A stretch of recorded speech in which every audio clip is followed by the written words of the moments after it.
Alright, that's the top of the hour, so let's get right into it. We're going to be playing some Iratus, Lord of the Dead.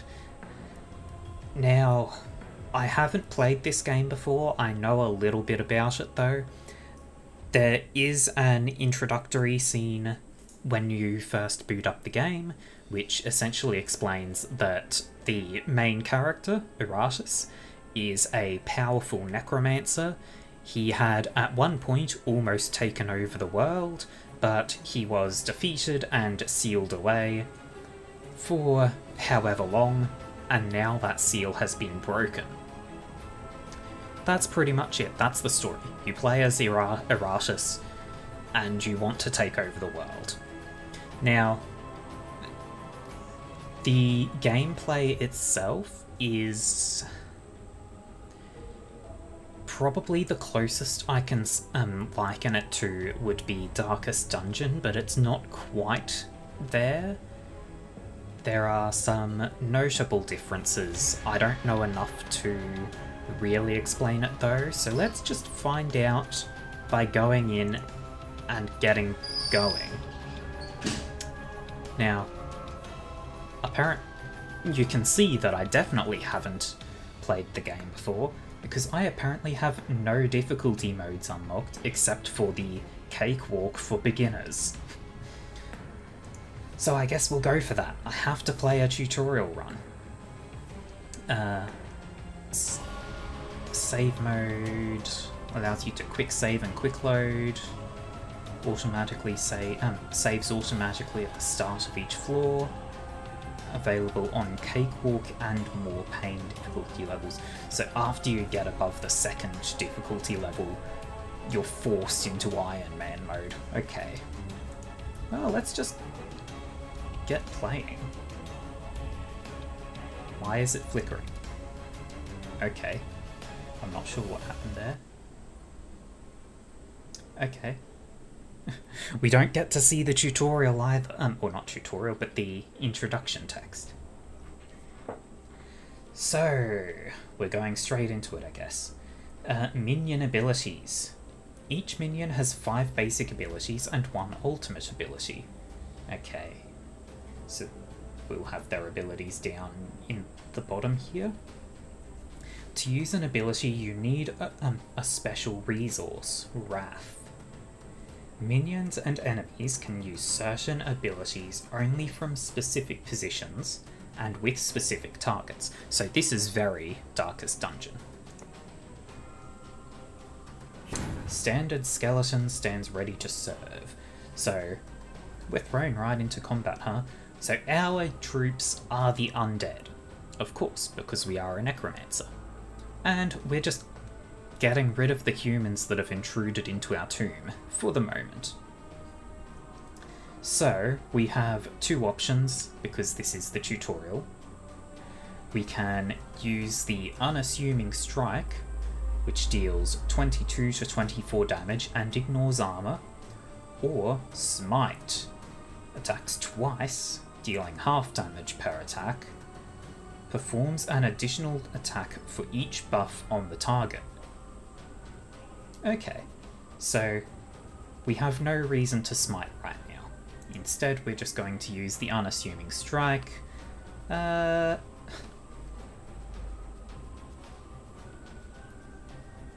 Let's attack the guy with less health. Damage. Physical and magic damage reduce the target's vigor. Igniting deals instant magic damage to the target and true damage at the start of their turn. Okay, so igniting is sort of like a burn effect, where you deal damage right away and then you apply a dot as well. Okay. Stress damage decreases the sanity of the target. Cursing a target will deal stress damage at the start of its turn. Okay, so cursing doesn't deal immediate stress, but it does apply the dot. Critical hits decrease by your minions decrease enemy sanity. Enemy critical hits will increase it. Okay. Good to know. Just stabbing at the Banshee there. So, Banshee does stress attacks. Moves the target to a random position, 19 to 21 stress, or 8 stress, and all enemies lose 6 attack for their next action. Now, I'm going to use Soprano on the minor. Oh, that only targets the front, does it? Loss of sanity in combat can lead to various consequences. Insanity, a negative effect that weakens the enemy. Inspiration, a positive effect that strengthens the enemy. Death, receiving any amount of stress damage while at 0 sanity can lead to an instantaneous death. Or fleeing from combat. At low levels of sanity, an enemy on the outermost position of the combat row has a chance to flee from combat. So outermost position would be their backline. Hello, Potato and Things. Good to have you here. I am going through the tutorial at the moment. I've never played Iratus before, so if you know the game at all, you're going to see that I am probably terrible at it. Oh, okay, so the Banshee did affect both of the enemies with that Soprano. So doing that reduced the damage that he was able to deal, so the skeleton was pretty much unharmed, and then I can kill this one. First mistake. Opposing me? He's still dealing a bit of damage, huh? Thankfully, the Soprano brought his... and the Death, I guess, brought his stress down enough that I can beat him with the Scrum.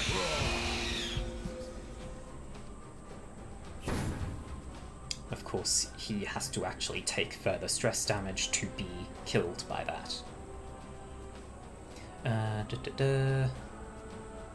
Alright, good to know. I'll try to avoid asking for help too much. I kind of like to just learn how things work on my own, but I will ask if I need any guidance. So, there we go, and get rid of it. Your frail body. Or not. Okay. I guess I just got unlucky with that. There might be some chance to successfully kill with the stress. I guess I might as well use Soprano then. There we go. Ah! Potato and Things. Thank you very much for the follow.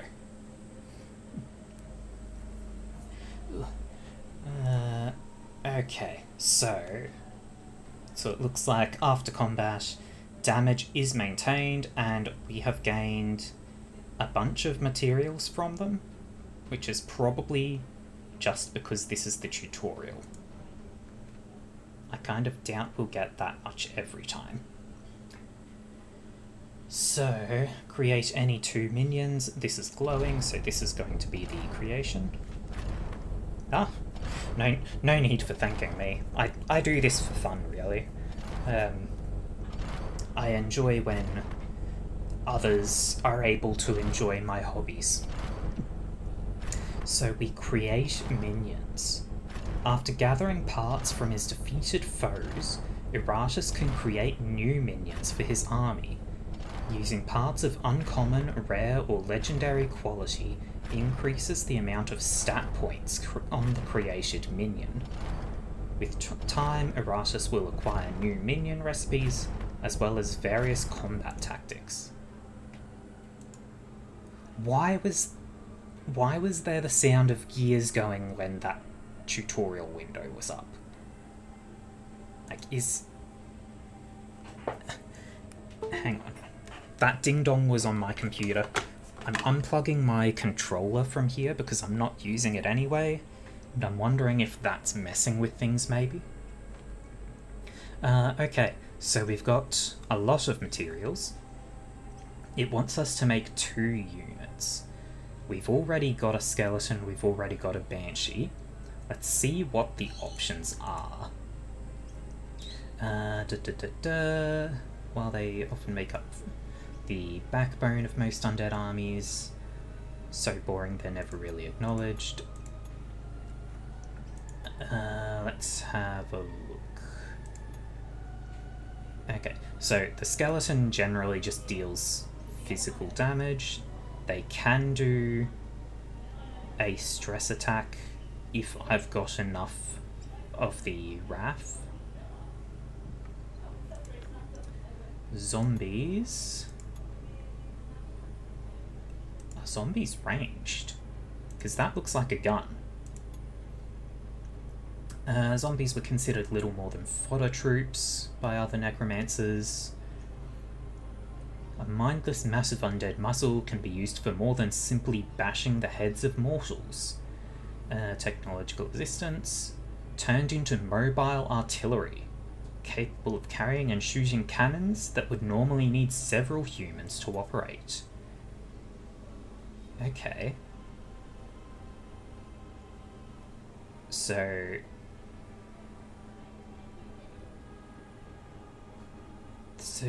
from anywhere they can do a bit of magic damage. From the front they can do a little bit of physical.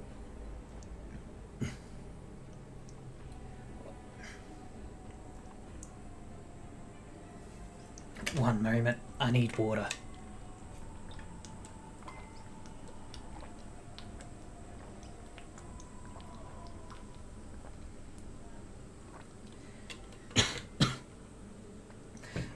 Hopefully that helps. I have not been very well the last few days. It hasn't generally affected my voice, so I should be alright, but I seem to be getting a little bit blocked up.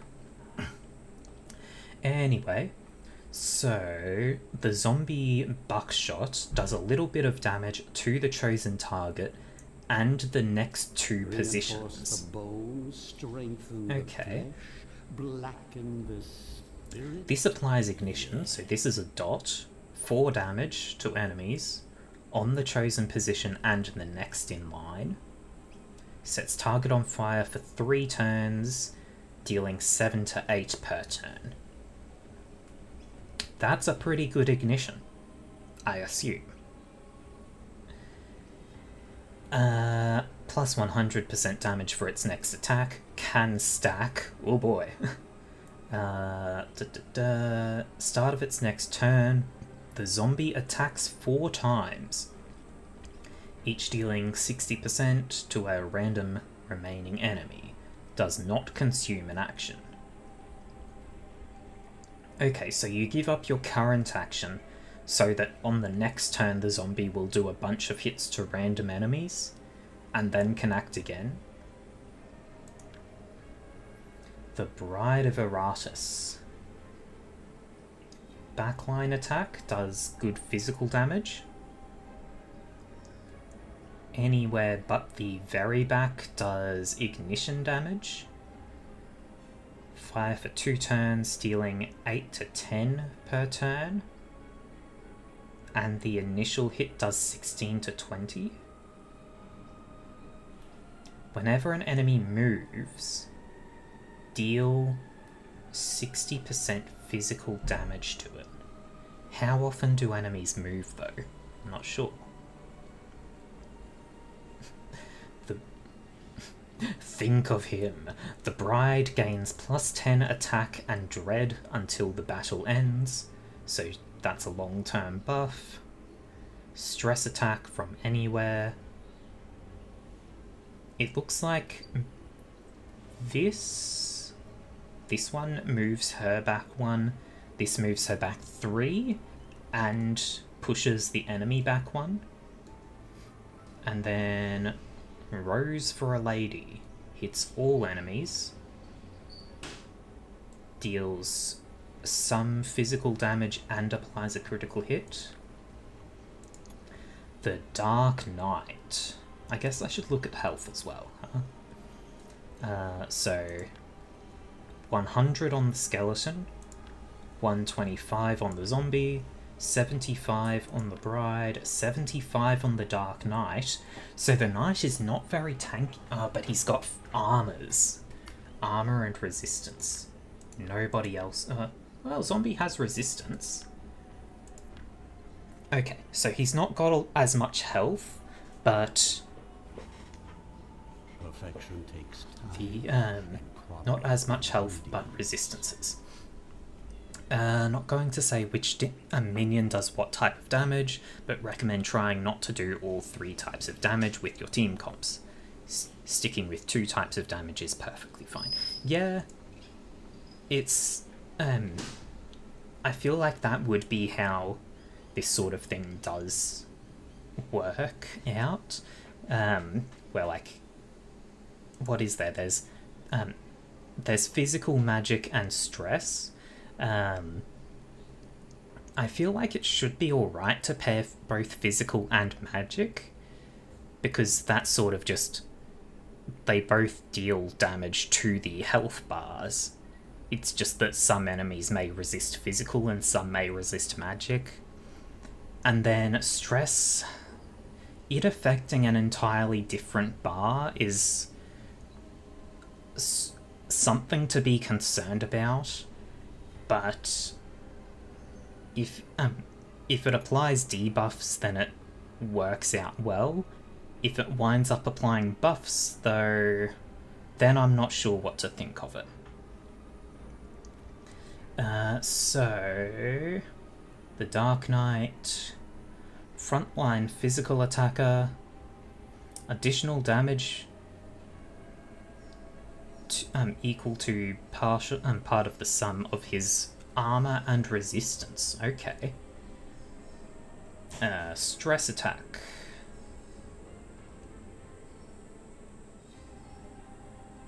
That's anywhere but the very back. Remove all debuffs from the Dark Knight. Iratus gains 6 mana and 6 wrath. Okay. Each time an enemy receives a buff, the Dark Knight deals stress damage to it. Physical attack, 80% damage to the enemies of the chosen position and the next position. Okay. And moves him forward, so that's... if he gets pushed back, it brings him back to the front lines. We've already got a Banshee. The Wraith. Magic attack. Just good damage. Can't move during their turn. Stress attack, which does good stress. Removes all buffs from the target. They lose initiative for a turn. Curse. 30% stress damage to the enemies on the chosen position and the next. Curses targets for 2 turns, dealing 30% damage per turn. And that's all stress. Okay. Wraith gains 12 dread until the end of battle. Okay. So Wraith is really all stress focused, is it? Any summons a concealing cloud for 2 rounds. Any minion within the cloud receives plus 25 evasion. And evasion is a flat chance to dodge, so that's 25% evasion chance. And there is also the werewolf. Physical attack, twice for moderate damage. Buff receives luck and critical hit strength for 2 turns. Other minions receive a bit less. Big physical attack to the backline. Weak physical attack to the front line, but the targets lose all armor and resistance until the battle ends. Marks the selected position at the beginning of the next action. The werewolf deals a lot of damage to any enemy at the marked position and moves to a first position. Attack doesn't spend an action doesn't miss this attack, 1 target per round. But that does use Wrath. Okay, I was thinking that looked real powerful. I do like this. Like, the werewolf just does good damage. And, you know, I am Forever Hound, right? I would be remiss to not go for the werewolf. It's not very tanky, but it's a murder machine. The werewolf is a good boy. A very good boy. Let's go. Let's get 1 werewolf. You will bring me their heads, their So hearts, we'll and go werewolf, everything skeleton, else. banshee. How does the skeleton front to first and second? Target gains armor and resistance until the battle ends, stacks up to 3 times. That actually would pair pretty well with the Dark Knight, I guess. But it looks like... It looks like the skeleton probably wants to be either front or second from the front. Did I say skeleton then? I think I said skeleton then. The werewolf is really pretty happy anywhere, especially the front. Yeah, okay. So we've got good physical damages and then... Oops. So we want another backline unit. The zombie could use bombardment from the backline. The Bride of Iratus just does good physical damage from back there. Cannot use Flames of Love if she's at the very back. I think that's okay. Like, I don't know if I really want to focus on having any magic damage going on. If I just go physical and stress, that should be alright. And the Dark Knight does not want to be towards the back. No. I could go Wraith. Wraith does a bit of magic, but also just does a lot of stress.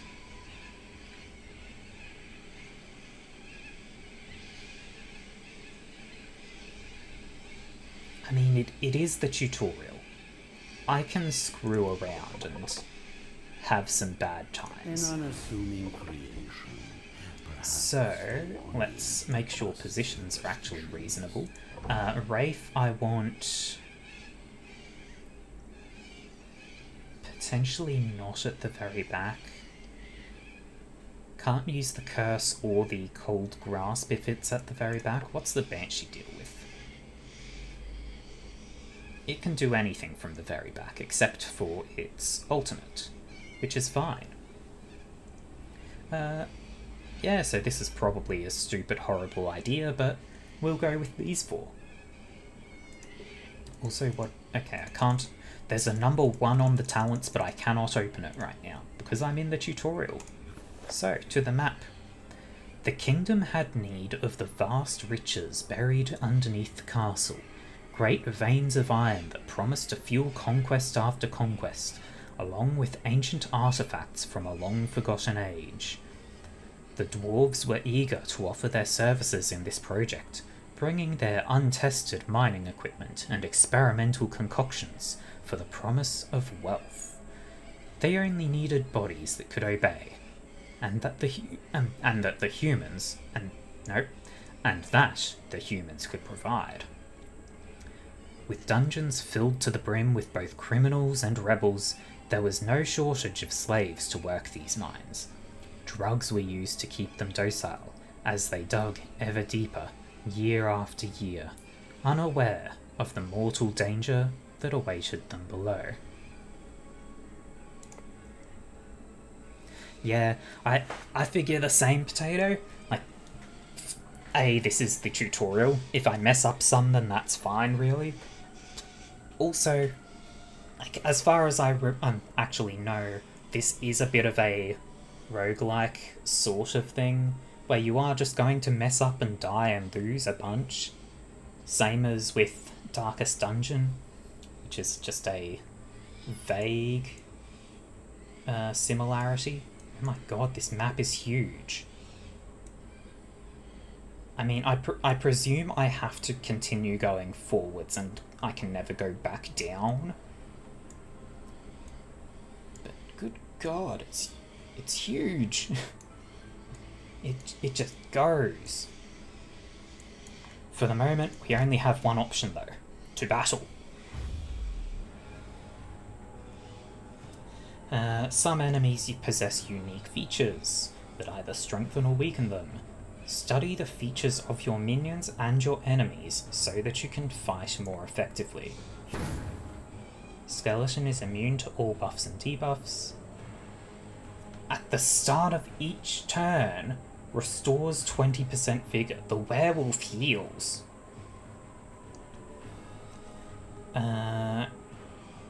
The wraith gets accuracy and evasion up to 30% across the course of the battle.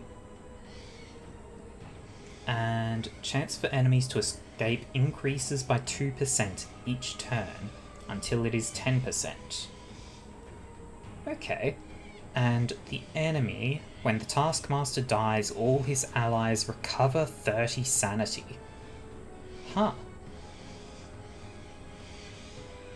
Okay.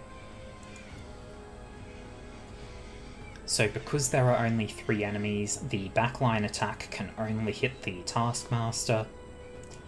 Let's start by just smacking at the hunky one that has less health, physical health. And then the skeleton can finish him off. One by one, life vanishes from this world.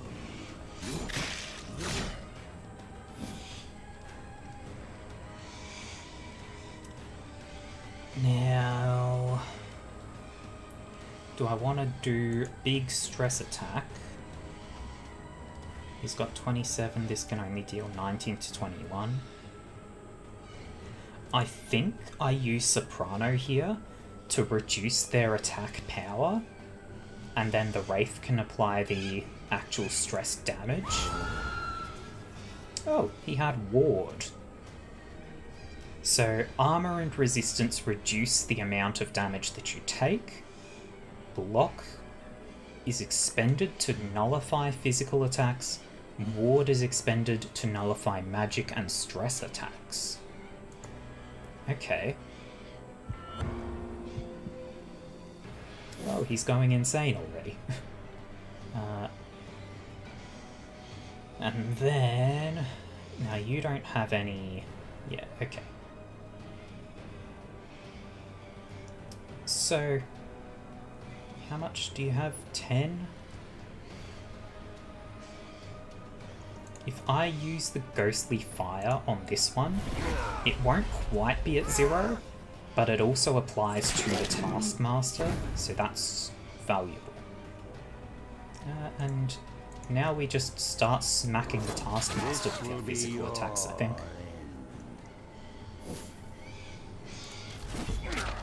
Stress the slave to high hell, let him die of a heart attack. Keep using Soprano to weaken them. I guess Ghostly... Actually... No, he's still got the curse on him, right? This deals 22 to 26. So I can't get the kill with him right now. I guess just Ghostly Fire to have more chances for this guy to have a heart attack. Oh, hey, you've gone insane. Lovely.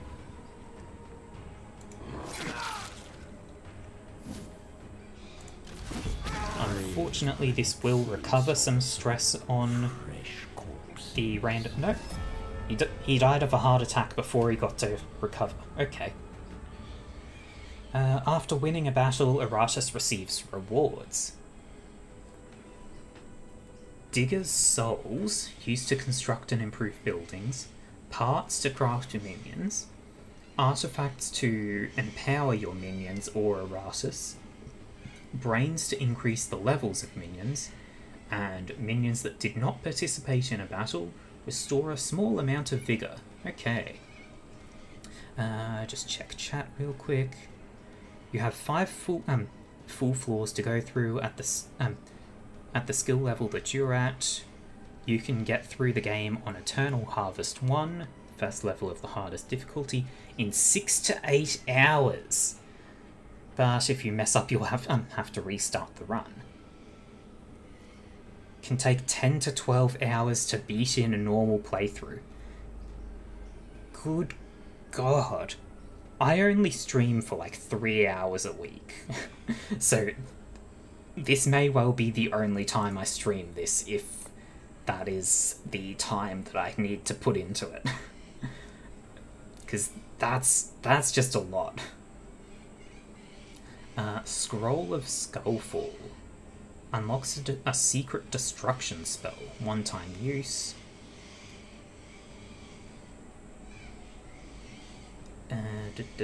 12 magic damage to all enemies. Sets them on fire for 3 turns, 6 damage per turn. Spell power improves the ignition effect by 2%. And then a bunch of materials.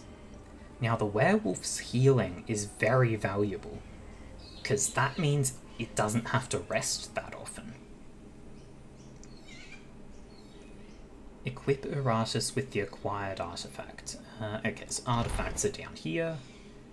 4 main types of artifacts: weapons, armor, rings, and amulets. Also encounter consumables, can only apply for 1 battle, after which they are spent. At the start of the game, he receives 1 random artifact. Okay, so this is a consumable. It embellishes my... It will only be available for 1 actual battle. Okay.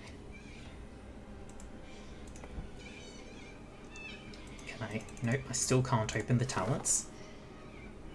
Now, Fountain of Restoration. Restore mana to Iratus or vigor to minions. Or collect Digger's souls. Let's do a little bit of thinking ahead. I'm not going to plan super far. Either way, we then have a battle. This hits the sacrificial altar. Sacrifice minions to receive parts, items, and a random consumable. Or a chest containing artifacts. And then we go off this way to get to there, or this way. I feel like we kind of want to go this way first, because I don't really care about sacrificing a minion right now. And once we get here, we would still have the option of going up or left. So let's go left for now. I'm not too stressed on vigor at the moment, so let's fill up our mana and head for the next battle.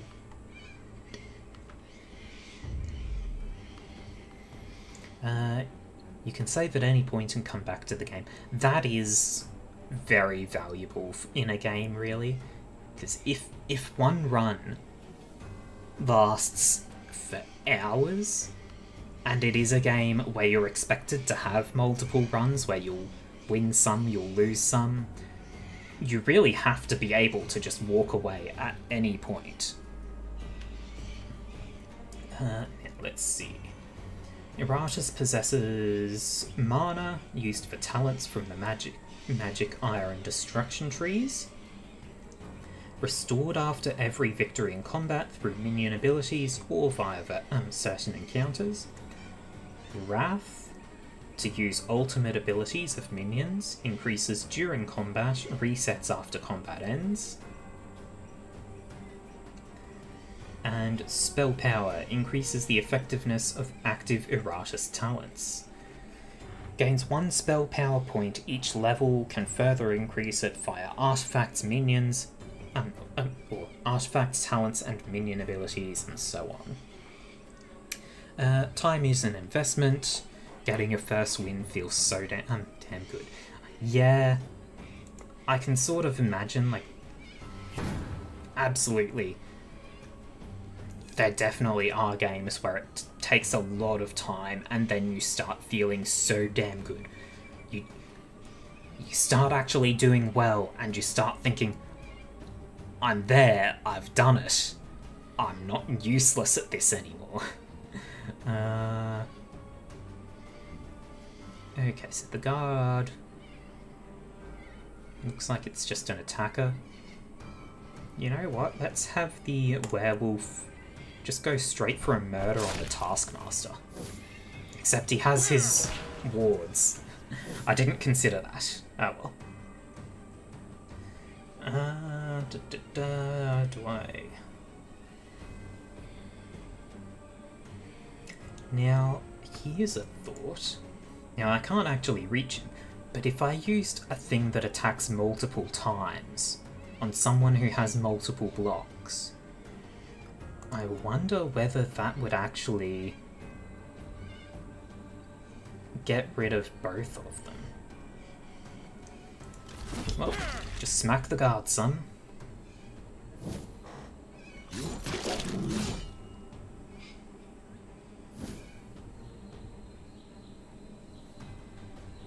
Restore the target to full sanity, but give Iratus mana based on that. All minions gain extra dread for their next action. Whenever an enemy moves, the Banshee deals 50% stress damage to it. Took you 6 tries to beat Eternal Harvest 1, each playthrough anywhere between 8 to 10 hours.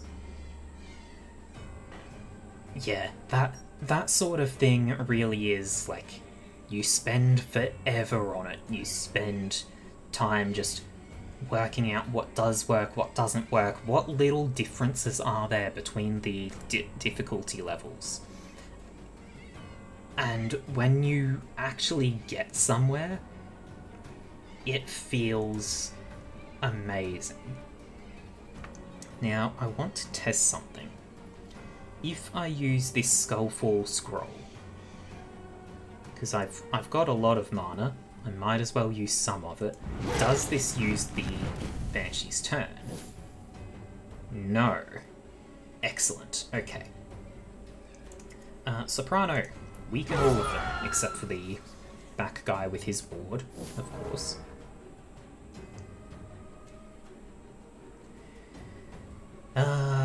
Let's see. I could just Cold Grasp to deal a bunch of damage to the guard.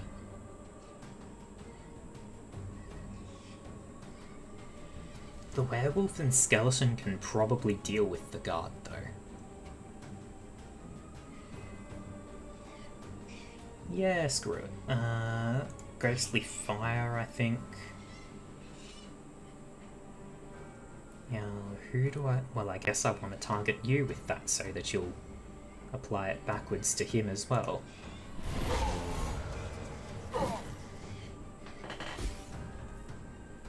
Debuff! Oh.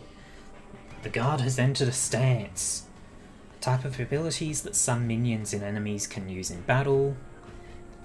They differ in duration. One turn stance ends at the start of the character's next turn, or until the battle ends, which they maintain until cancelled or the battle ends, okay. Any stance can be cancelled via forced movement or stunning, unless the description of the stance specifies otherwise. Okay, and his stance is, whenever a minion moves, attack it for 12 to 14 damage. Okay, well, I'm not planning to move much. Let's just smack him. You missed.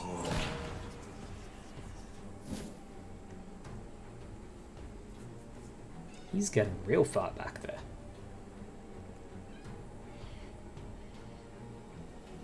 Do I just... Yeah, I guess just kill this one off before he gets a turn.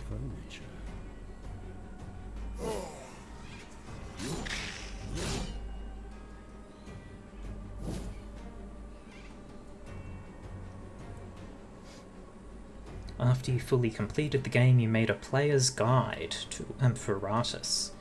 It was so worth the time and effort to make. That is something... I do somewhat admire the people who go through all of that time to make guides where, like, if it's actually a good and detailed guide, you have to put so much thought into it. It's just incredible that you can do that, really. Keep debuffing. But, like, I just don't have that level of patience or thought. There we go, he's gone. Yeah, just... I would not be able to deal with it. I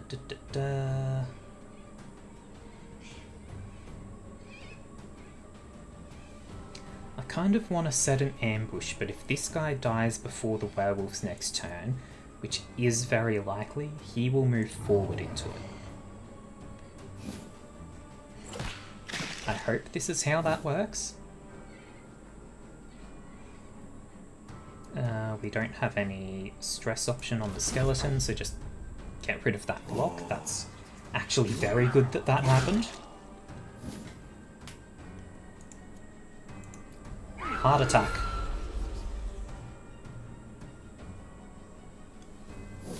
And I guess I just cold grasp. Hell yeah! Ambush worked. My will is a tide that will wash away. 65 to 75 hours on the guide. Ugh. I just don't have the ability to focus on something that much. Like, I hop from game to game all the time just because I can't put that many hours of focus into something. Now we go to talents. Winning battles rewards Iratus with experience that increases his level. At each level he receives talent points that can be used on the following ability trees. Alchemy increases the efficiency of your minions and resource economy. Magic, spells weaken foes, requires mana. Ire, spells strengthen monsters, requires mana. And Destruction deals direct damage, also requires mana. Oh god, their whole entire tree's on their own. Increase the amount of Digger's Souls received at the end of battle. Increased chance to receive uncommon or better parts by 25%. Minions restore double vigor when they use when Iratus uses distillation. Iratus can restore 100% more mana using calcination. I don't know what either of those are. Magic is for buffs. Minions receive +3 dread, does not work on summoned minions. And that's just a passive one. Okay, so circles are passive, squares are actually spells.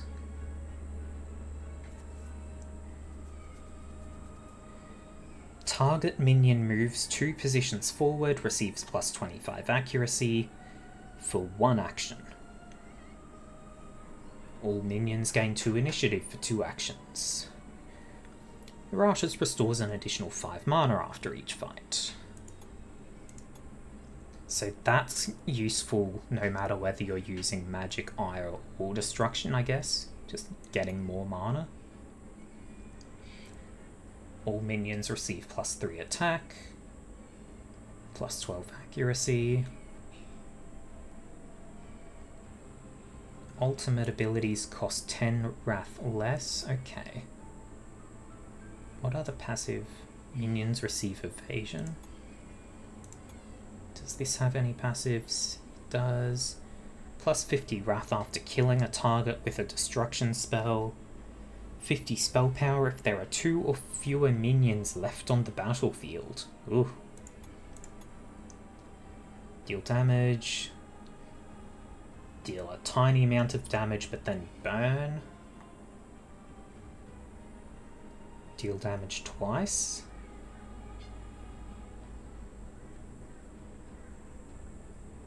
Okay, so it deals more damage this one, but costs more mana.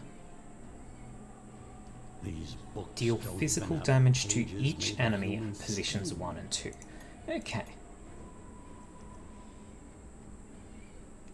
I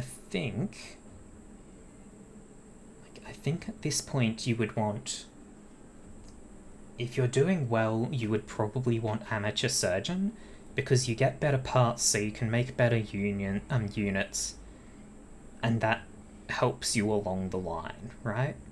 And it can chain into getting other better things.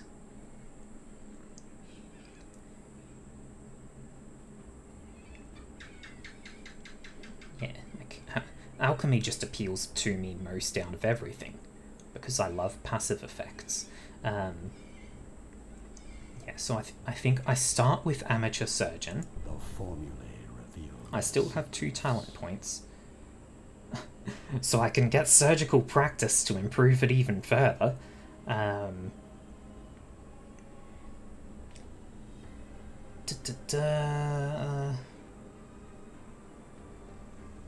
do I do that, or do I get the architecture buff and one other thing?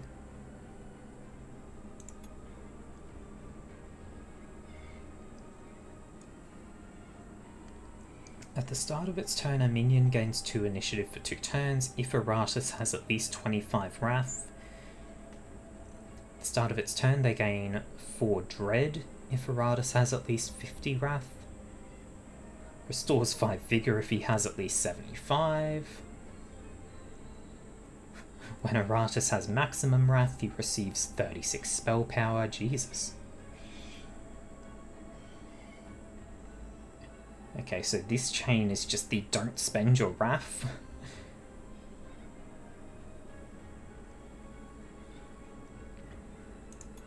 Now, these are consistent but small buffs.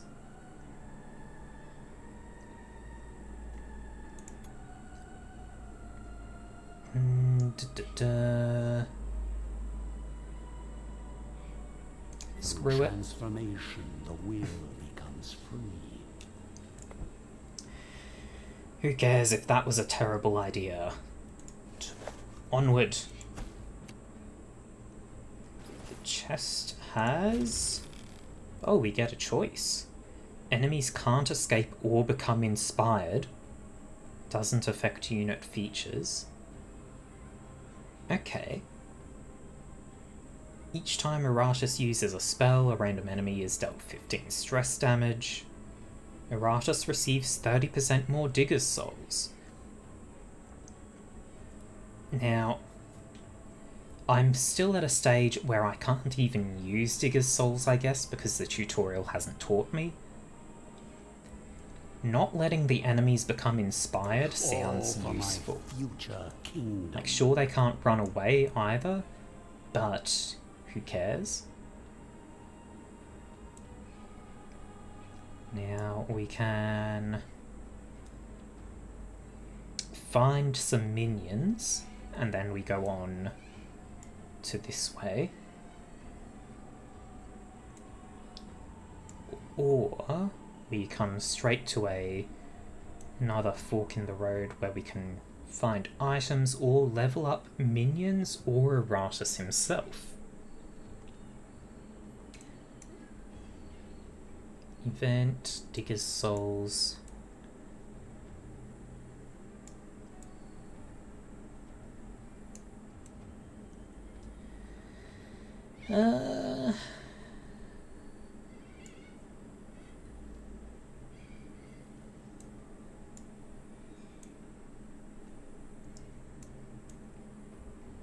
Screw it, let's... do I go this way? Probably.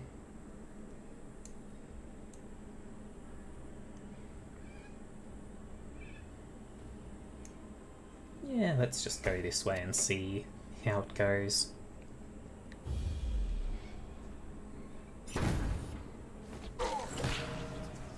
Oh, he's a quick one. But he's got no armor this time. Go, werewolf, go! Not no armor, but no block.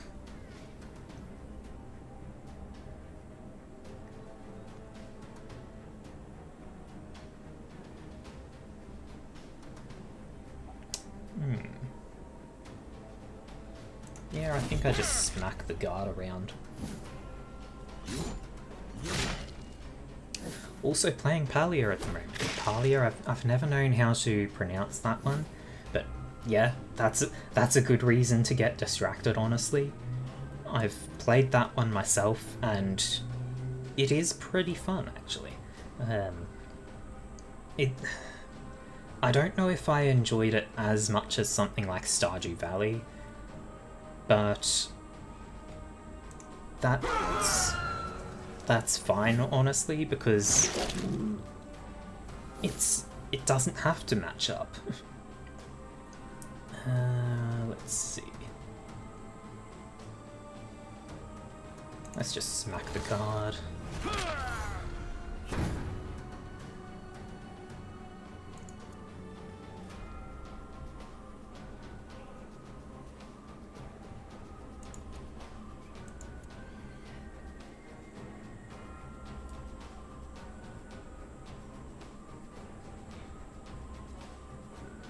$78 to 87 damage.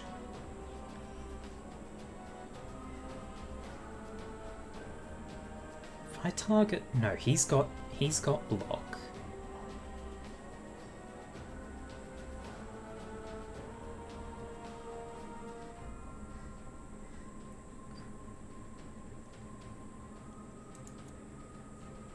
If I do this, he'll be real low on health.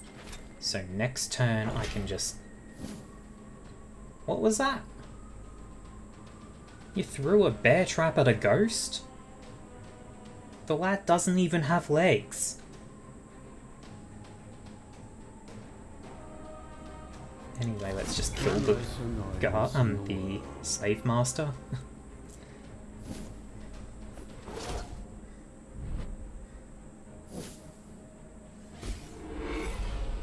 Debuffs.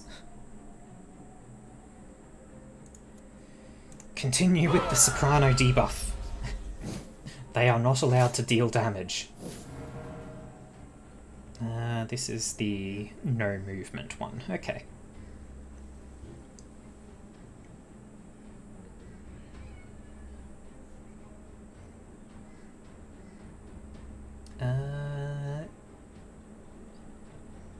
I feel like the werewolf and skeleton have the guard dealt with now, so let's go with some stress onto the frontliners.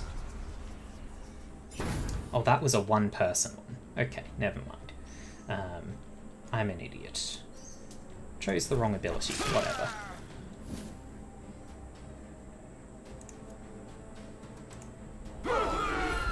More soprano. All the debuffs.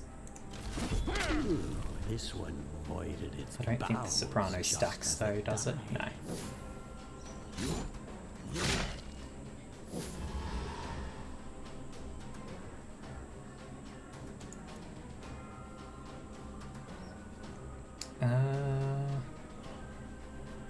Okay, I would hope...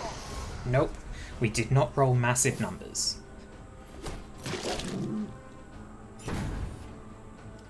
But that is fine.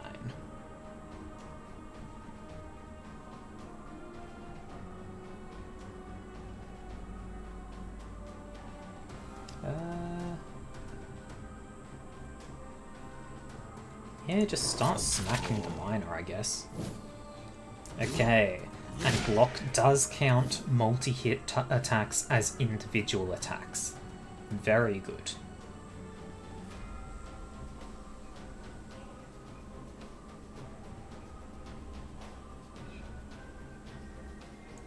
can use a stress attack to get this guy to 0.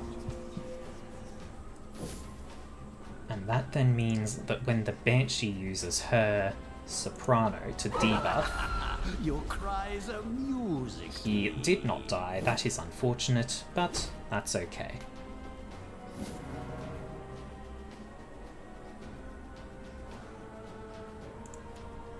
Let's just burn everyone. Well, not burn, but curse, I guess.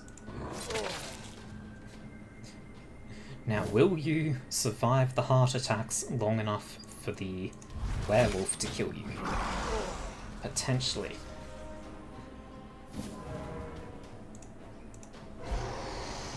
Nope. I could have just killed with actual attacks to their vitality.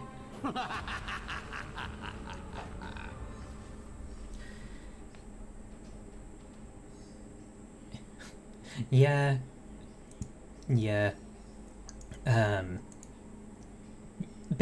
Banshee whales would be rather unsettling, that's for sure. Improve a minion by using a brain. Minions can be improved in multiple ways. Leveling grants a minion stat and skill points. Every level, a minion gets 2 stat points for improving stats. Every 3rd level, they get a skill point for upgrading abilities. Using parts of higher quality grants a minion additional stat points. Parts grafted onto a minion can be improved via Digger's Souls. Items improve your minions with additional features. Receiving buffs and debuffs from minions' items doesn't trigger any effects. Grafting a brain instantly gives a minion additional experience. Okay. So all of them are level 2 right now. Or is... Yeah, so all of them are level 2 and I could give brains for them to level up. Okay, more tutorials. Minions upgrade. Minions evolve and can be improved in multiple ways. It just gave me this. I just want to look at the different minions and see what I want to choose.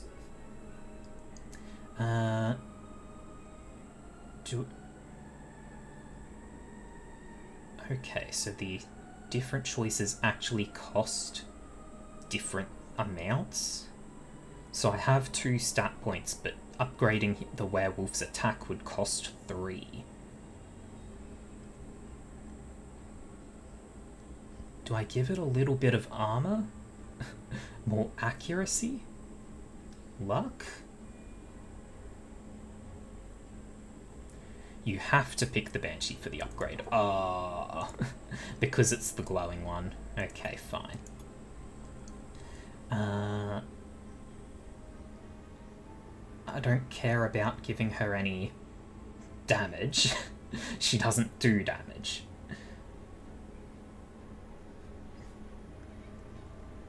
She's got 30% evasion. That's pretty good. Could increase it even more for 1 stat point.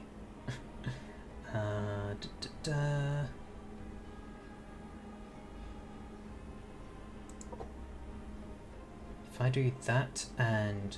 Oh, I have to use a brain as well. Okay.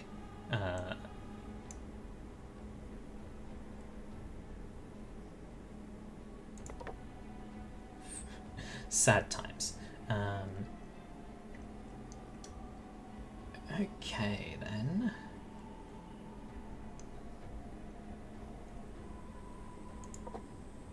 Some evasion, some more dread.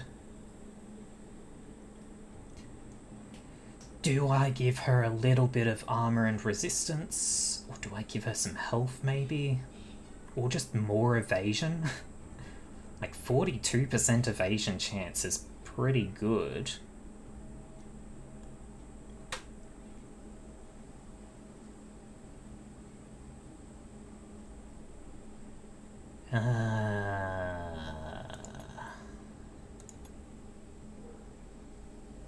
let's have a look at these first.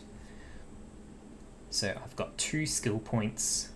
Each of these would only cost 1, I guess, and I can choose one of the 2. So the Scream can become Desolate Scream. Deals the same amount of damage or stress. Moves the target to a random position and removes all buffs. Or Paralyzing Scream. They lose 18 evasion for 3 turns.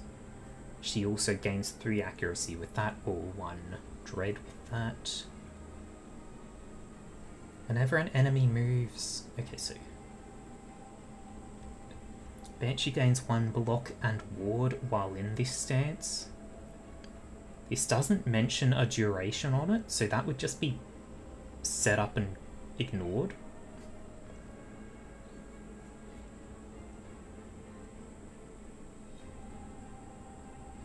Ignores ward. Absorb fear. Wrath equal to 25% of the restored sanity instead of 20% mana. 25% you have the honor mana. of receiving my personal touch. I mean, I feel like the Soprano is something I want to upgrade. They lose 8 attack, or 6 attack and 12 evasion.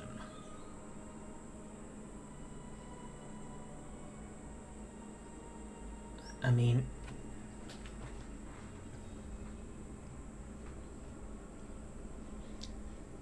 Yeah. No upgrade path is bad. They're just sometimes situational.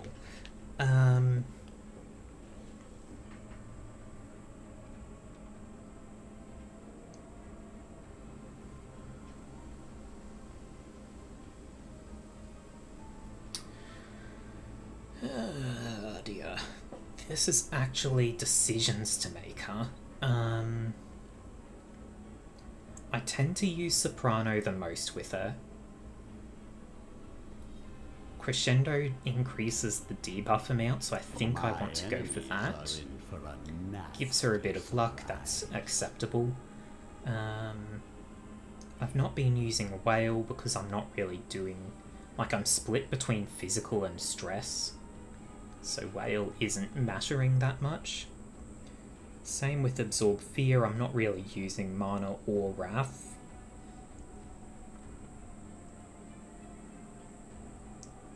Enemies sometimes move.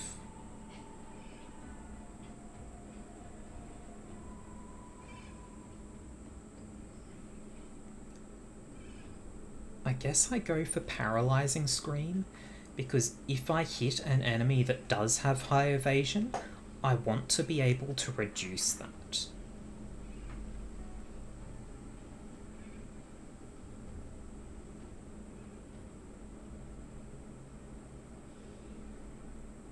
I mean, it's...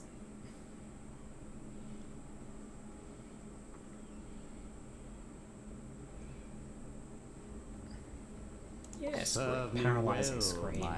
And let's...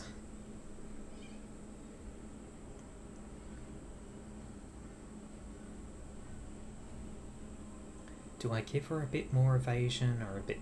Let's give her a bit more dread. Screw it. Okay. Wraith.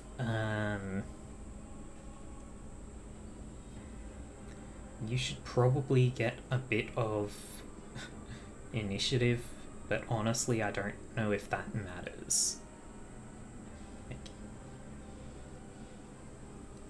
Is that amount of initiative going to matter at all? Potentially, potentially not. I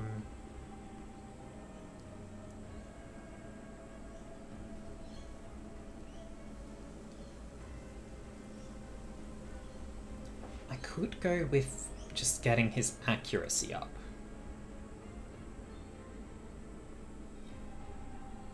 You know what? Yeah, I'll take the answer to that one.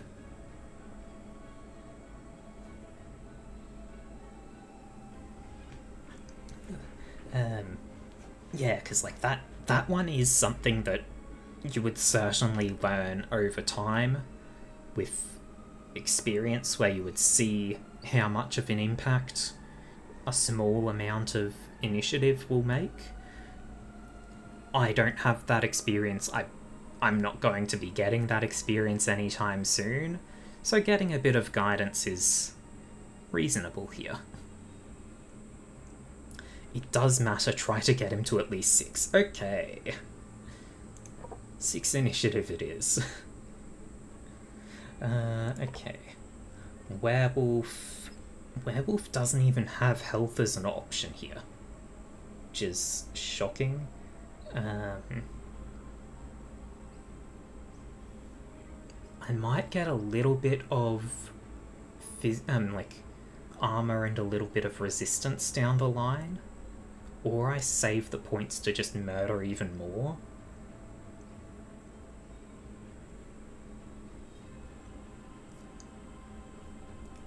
Yeah, because he can only get a tiny bit of evasion anyway.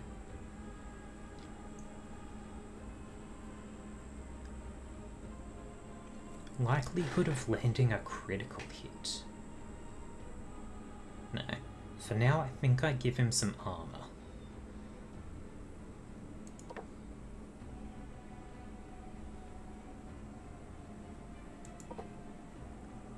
Every minion has a different threshold that they should be at for initiative.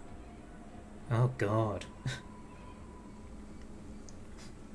That's going to be concerning to actually have to try and learn.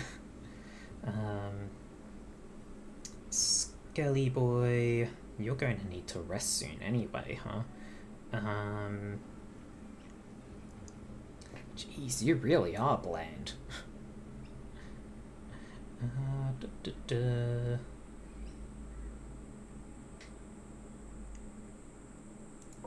Let's just give you some initiative. Wow, that... okay. You can only get 2 levels of initiative there.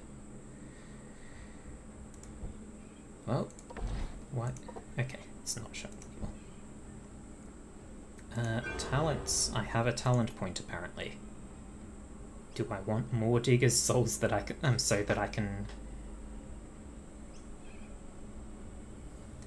Do I want to hope for more artifacts? I could give everyone more dread or more attack.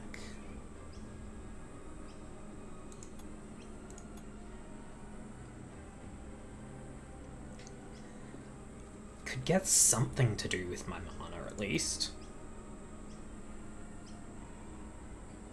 Target minion loses 12 luck and gains 6 attack and 6 dread until end of battle. Jeez. 25 magic damage, 4 magic damage and burn, a bunch of physical damage.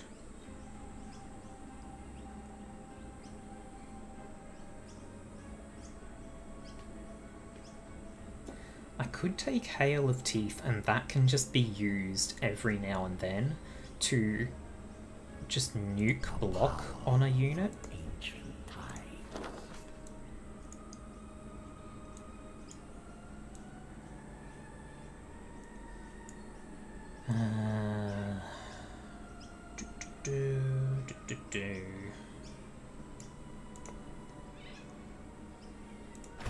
I also kind of...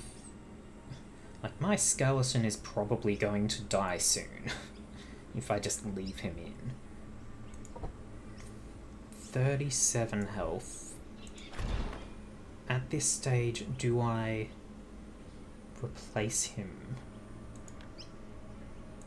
Do I just get a second werewolf?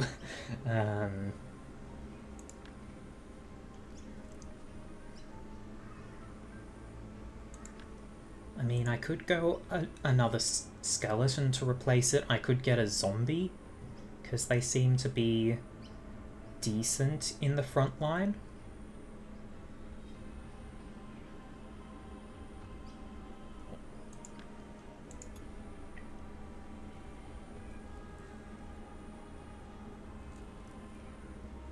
You know what? I want to try being stupid.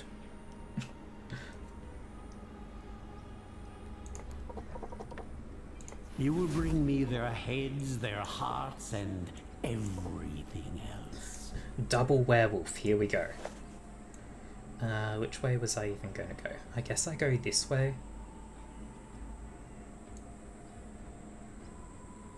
Yeah, this looks reasonable. Battle Squad 1.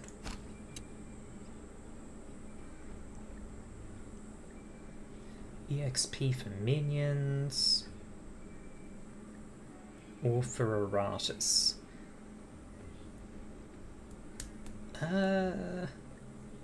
Let's have the minions all gain a level.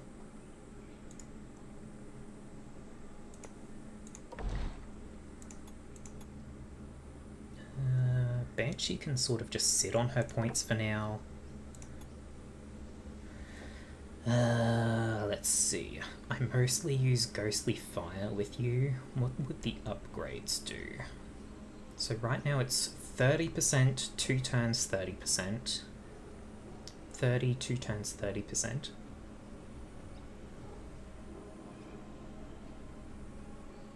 What?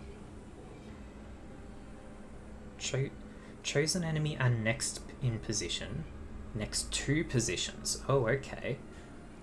Or can target 1 further and increases the damage amounts. Okay, that's pretty interesting.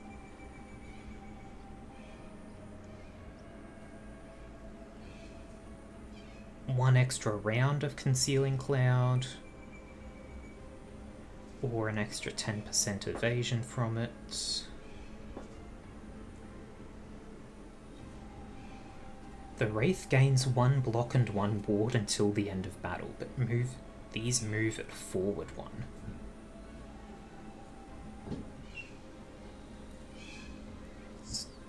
So you can sort of balance Evolution and Ghostly Veil to shuffle this guy forward and back.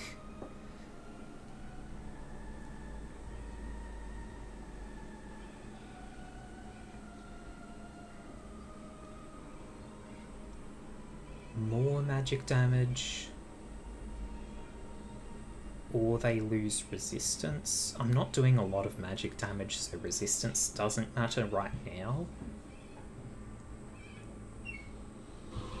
More stress damage or push back 2 as well.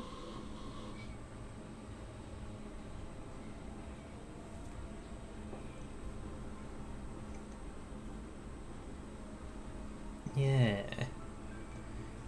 Wraith attack also moves enemies. Does that combo with the skeleton stance that hits moving enemies? Not sure. It does. Okay. I've sort of shuffled the ghost and the skeleton out to heal for the moment though, so building around that idea may not be immediately beneficial.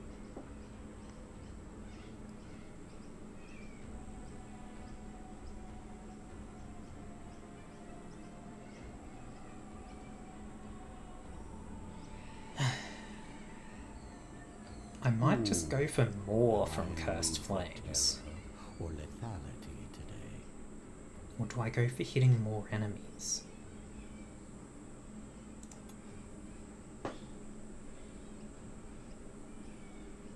I mean, I think I just, at this point, he's got the 6 initiative.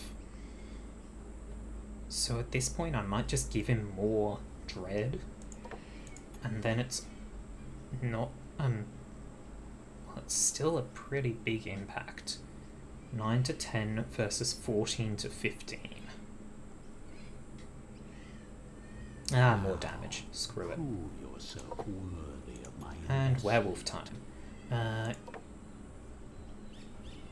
You, I want to get some resistance on. You, I will give, I guess, a little bit of initiative. Just a little. Oh, you've still got a stat point. No, no point. There are so many options. Okay, I do use the swing a lot. This increases his attack damage and the amount of damage this move does. Or it just can't miss.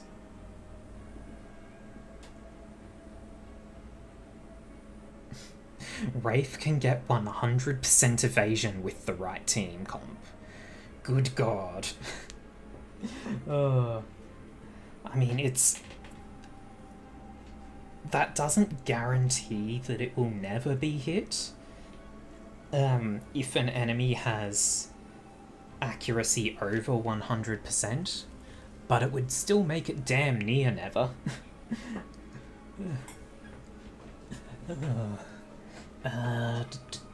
And of course there may be things like this that just don't miss.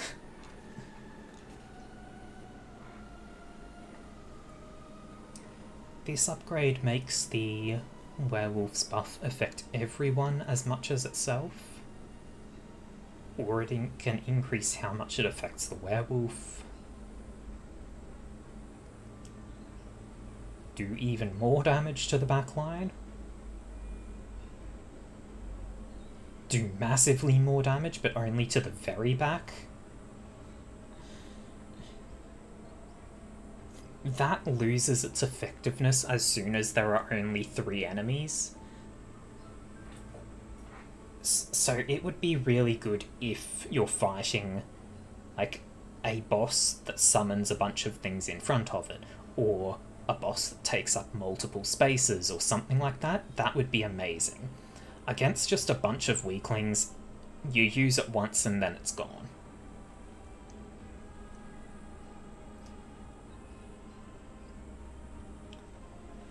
Target loses all armor and resistance, ignores block. Big increase to damage.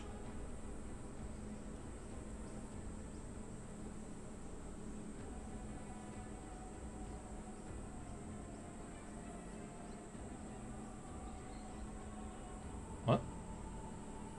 What is...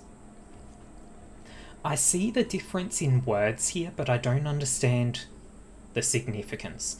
Target loses all armor and resistance until the battle ends, versus target loses blocks and wards. Okay, no, I had not seen the difference.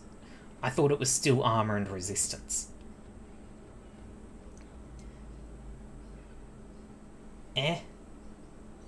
If something has a lot of blocks or wards, that's good against it. But if they don't, then just smacking them a couple of times gets rid of them. This can make him do a lot more damage with that, but it still wouldn't be as much damage as just this.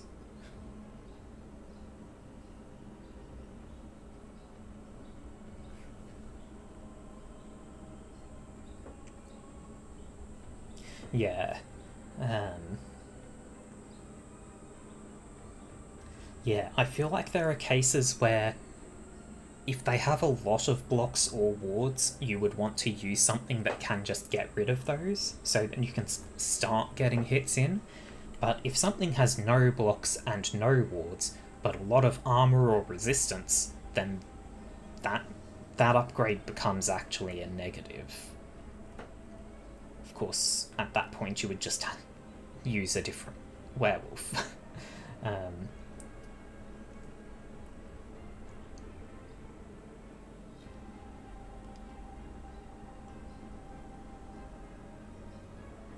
might go for Stymie. Increase the accuracy, so better chance of hitting.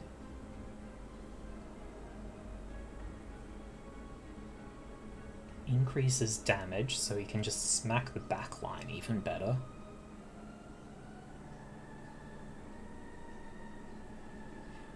It's going to be either Stymie or Accurate Swing.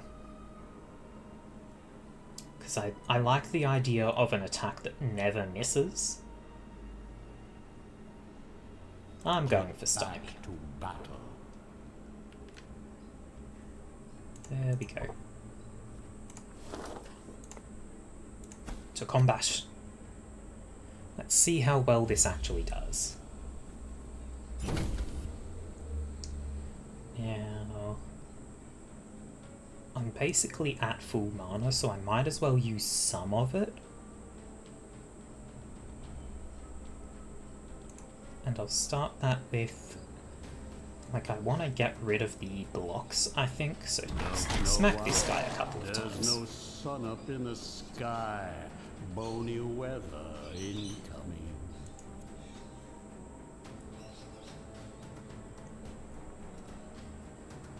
Do I start with hunting down the back guy?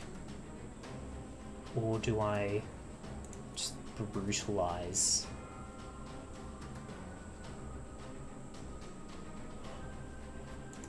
Let's just hunt down the back guy. And he's gone. Excellent. Get rid of him before he even gets a turn. Okay, so this will only affect 2 enemies, but it will do higher. I want these two to lose their sanity. Crescendo! Weaken them all! You're not allowed to hurt me much.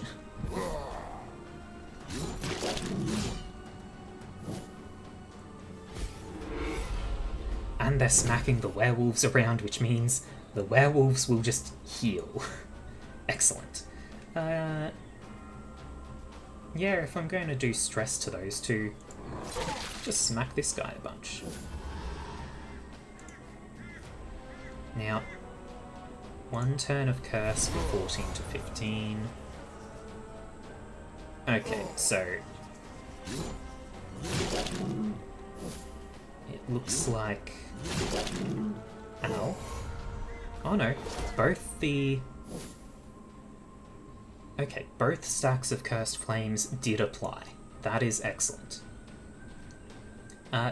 He wants to escape at the beginning of his next turn. I don't believe he can, because I have an artifact. Did I never equip the artifact? Do I need to? I might have not equipped an artifact. So never mind, but I do have an artifact that prevents enemies from fleeing. Random fun fact, you can beat Eternal Harvest 1 with 4 werewolves. Excellent. I mean, just... like, I guess the back werewolf can only... Oh, they can do a few things. I mean, most of the time they will just be buffing, I guess. But, I mean, it does sound fun. Okay, let's...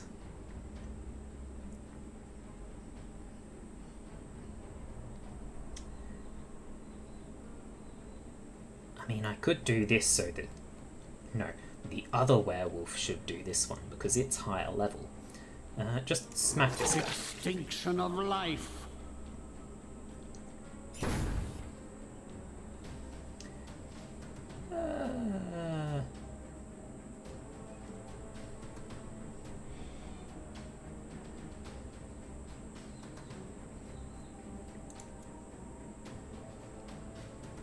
You're not even going to get another turn.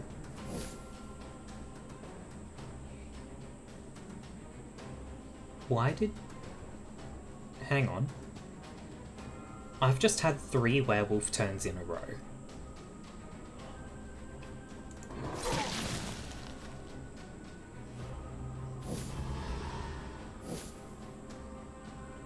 Is that what the initiative... Is that what having high enough initiative does? Do they get multiple actions sometimes? That's amazing if that's the case. Like, something like Darkest Dungeon, you just go, oh, it's their Wraith ability and that can happen. Okay. I don't think I understand entirely what a Wraith ability is. But honestly, that's amazing that it can happen.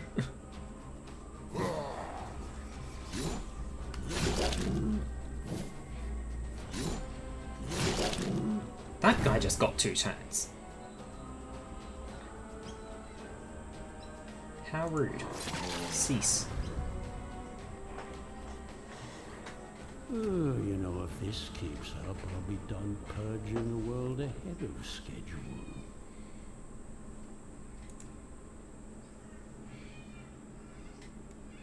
Construct a building in the graveyard. After attaining freedom, Iratus turned his prison into a base of operations. Ah, Wrath ability. Yeah, where you spend the 75 Wrath and their future turns they get 2 actions. Yeah, I hadn't used that though, so I got 3 werewolf turns in a row, even though I hadn't actually used the ability there. Graveyard buildings require minions and a special resource in order to construct them. Digger's Souls. Oh, so it just tells me to build something, but it doesn't tell me what. Okay. What's the excavation? Requires a skeleton. I have one of those. 50% chance for each minion working at the excavation site to find a random part. Applies after a victory except for quest battles. The statue requires a Bride of Iratus.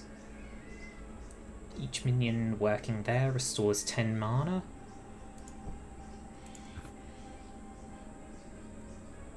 Powerful Aura of Death restores 100% vigor after battle. Okay, so you make a zombie to build that, and then you can use the mortuary to heal them. Training at the arena. Minions gain plus 10 experience and plus 45% of the experience from the current level. That's probably really useful.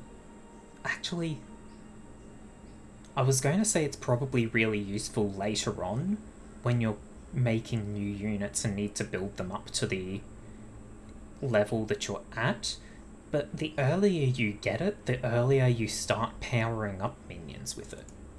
Oh, the Chamber of Iratus is just this, okay. Abode of Wrath. Each minion gives Iratus 20 Wrath at the beginning of battle, each minion at this location. Dead Lake.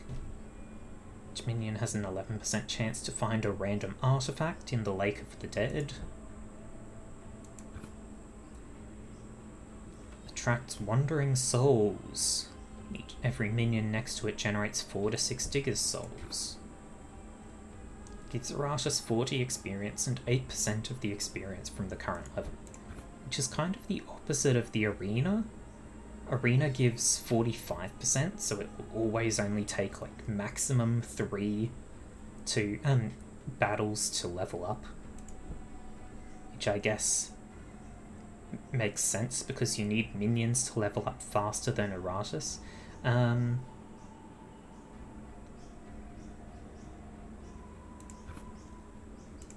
This generates mana, this finds random parts. I feel like I want to do this. While this place is intended to be a training ground for my minions, the fights themselves have proven to be a rather entertaining time waster. Oh, okay.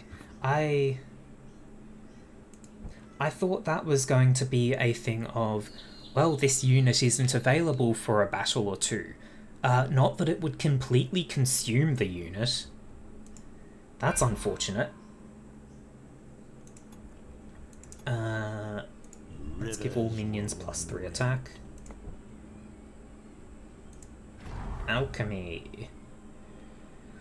Transmutation. Transformation of one type of part into another. Distillation.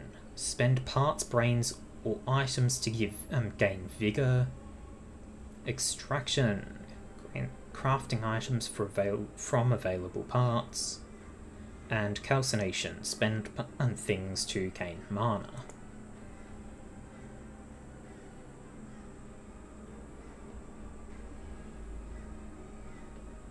Okay.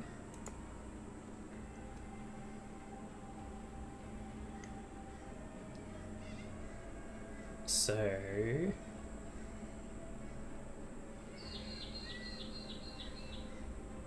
I mean... Oh, this concludes the tutorial. Okay. So, before I start doing things, I do actually want to equip this. I also want to build a unit to put into that arena. What is the mummy? Frontline deals curse, backline deals physical, and pulls the unit. Anywhere, stress damage. Remove all debuffs from allies, gain vigor for each. Huh. Somewhat frontline, curse to everyone. Okay. I feel like what I want to do though...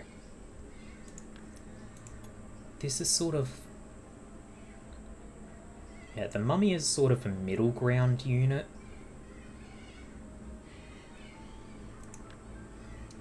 Kind of want... I'm not sure what I want actually.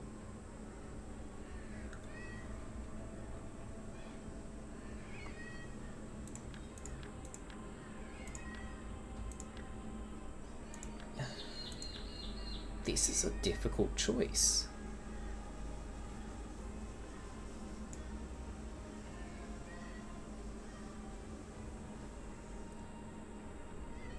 Mel, hello, hello. How you doing? Yeah,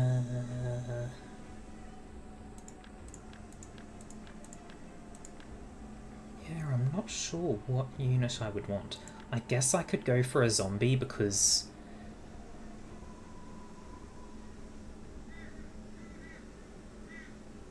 Yeah, I can imagine.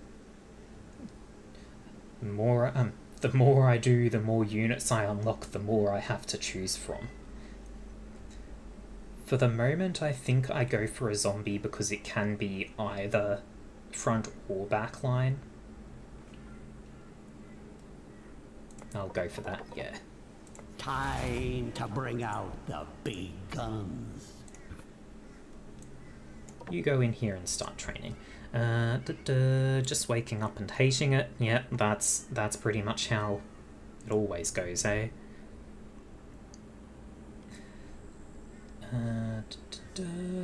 Okay, so I wanted to look at the alchemy as well. So, reduce physical damage received, increase physical damage dealt. A percentage increase on the werewolves could be amazing. Critical damage received reduced, critical damage dealt increased. Increase all damage dealt by 5%, so it's less, but it's all. Increases Iratus' spell power. Reduce all damage received. Increase stress damage dealt. Increase magic damage dealt. Reduce magic damage received. Why is this one dark? Oh, because it specifically needs things I don't have. I'm going to make 2 misery cords. Ah, the smell of successful alchemy.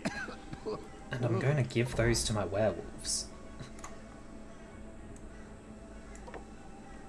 1 to each of them. I could give 2 to one of them and have him do 20% more physical damage.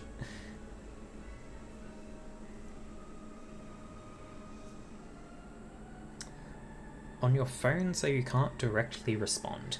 Ah, that's alright. There are times where it is not always reasonable to be typing. Quest. I don't have any skeletons. So I can't do the special option. As you progress upon your journey towards your rightful dominance, you encounter an impressive mustering of resistance, a massive shuffling of feet, and and your undead host comes across an even larger host of human slaves. A single dwarf taskmaster is at the head, grinning with darkened teeth as he whips his thralls against you. For the first time in a long time, you realise you are outnumbered.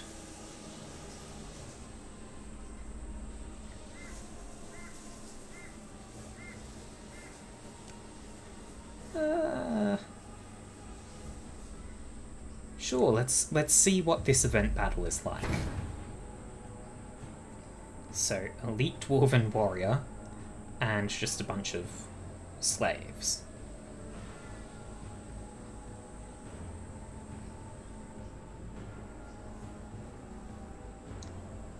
I feel like I'd probably want to try and nuke down the elite warrior with physical attacks. He's got some resistance. Get rid of that.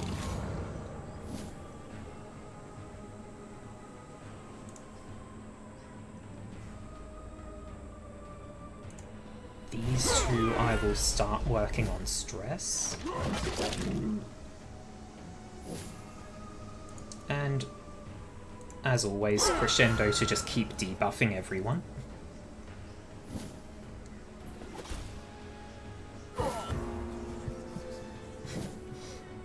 Hell yeah, insanity! Bye, Mel. Hopefully you start feeling better or rest more. It's always good if you can rest more.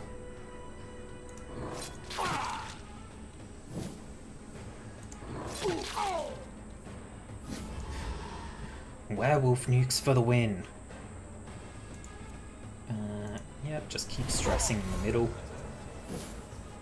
It was that or one back to keep getting the guard, but I think it's alright. Oh, they forced a move on the werewolf. Triggered the guards thing. More stress. And debuffs.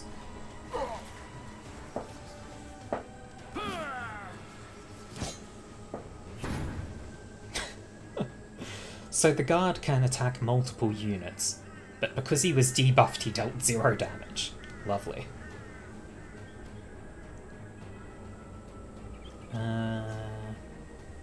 At this point I could set up an ambush, or I could just keep smacking him and probably get the kill pretty soon.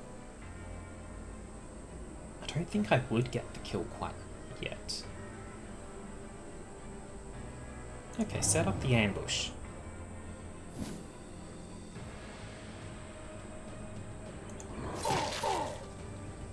Oh, I absolutely would have had the kill. I'm an idiot.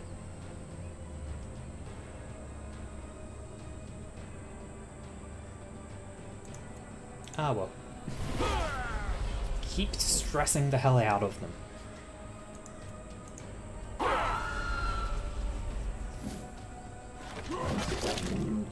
Oh no, 4 damage to my werewolf.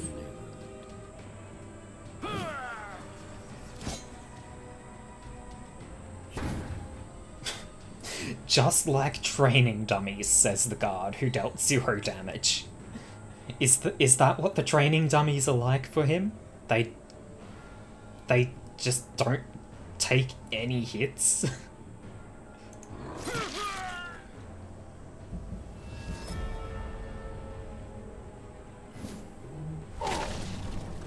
Bada boom. And we finish what I think was meant to be a difficult fight, with everyone at full health. Ring of Terror increases the baseline chance that an enemy will die due to a hard attack by 10%. Lovely. Blood, additional stat points too. Interesting. Orb of Vulnerability. At the start of combat, all enemies will lose 1 block and 1 ward, but it's a one-time use. You may be outnumbered, but you still have centuries of tactical knowledge within your immortal mind. You make your minions count for once in their miserable existence. By the end, the dwarf was on his knees, surrounded by mounds of corpses, which soon come to life, and his former thralls rip him apart, limb from limb. You always had an appreciation for irony. Oh yeah. Free zombie, free wraith. Let's have a look. So I think I prefer the better chance for heart attack over the prevent inspiration.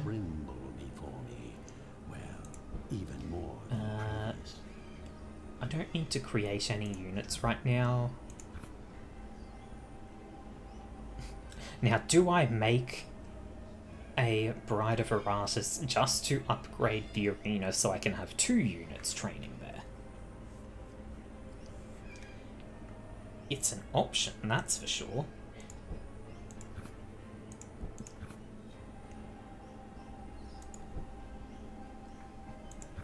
I could use the zombie to fix the mortuary.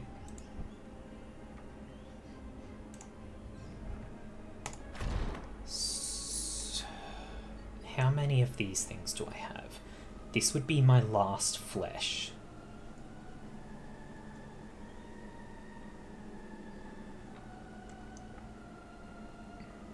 Yeah, I'm not sure that I want to use my last flesh on that.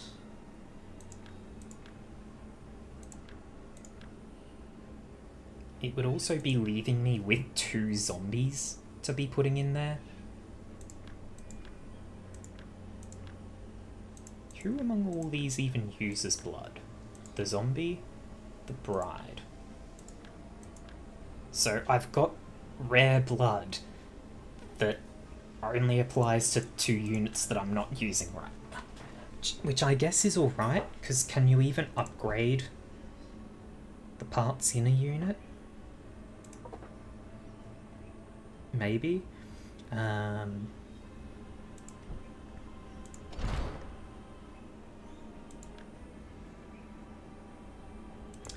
know what? More flesh will come. For me, I crafted it that way. I don't have enough souls anyway. I'm stupid. Well, that's fine. I also found this in the Humonium. The arrow above the parts on your minion. Ah, right, so if I clicked on... Oh, you can just upgrade them with 20 souls. But can you just replace them?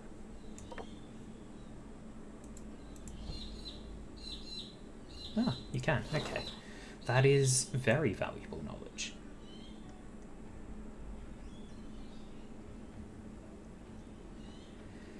I don't really want to sacrifice any units right now. Can gain free units, gain free levels to my units, have another event quest, and then an elite squad, or gain items, sacrifice something, levels. How many battles are there between me and the elite? 1, 2, 3, 1, 2, 3, 4.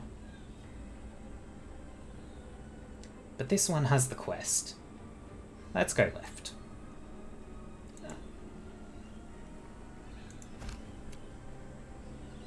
Maybe we'll get some level ups before we get to that steel as well, or stell, I don't know how you pronounce that. And if we do that, then they gain even more experience.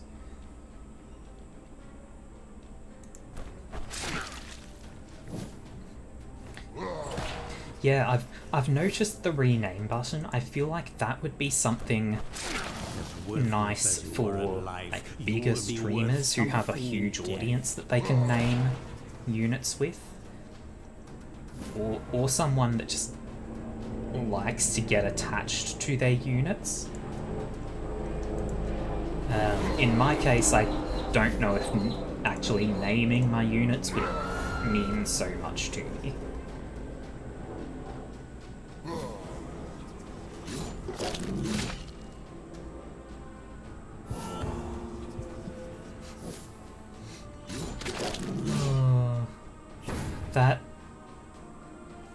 this guy at the front here. Okay, Potato, see you soon. Or whenever you get back. But this guy at the front here just said, my shift will kill me before you do. And if that isn't the damnedest, most relatable thing possible.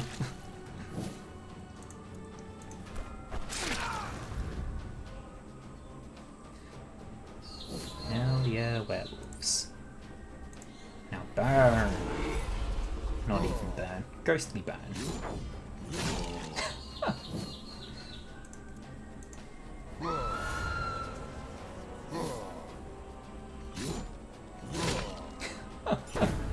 Oh, they've both gone for betrayal. That's great.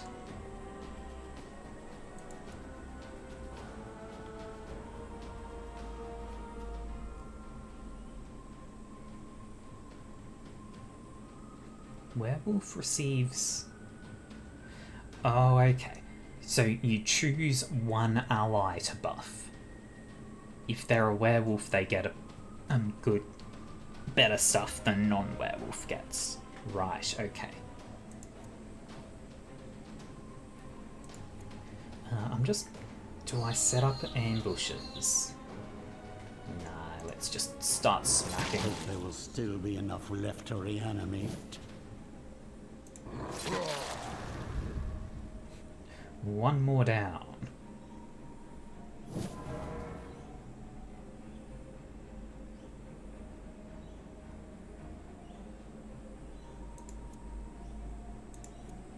Yeah, sure, just keep banging him. There we go. Heart attack. Another step towards my eternal kingdom. You got a little bit of flesh, that's nice. Scroll of Skullfall.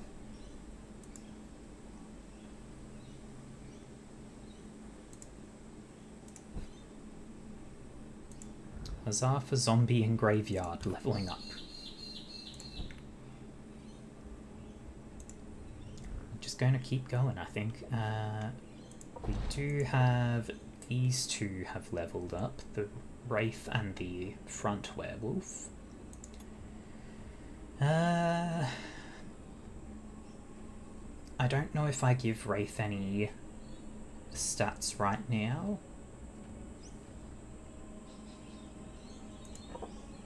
Front werewolf I give a bit of initiative to and then save the other point.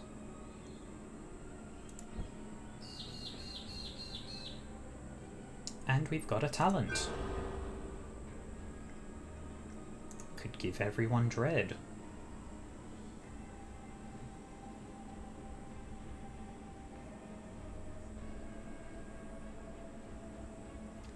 Or this fury.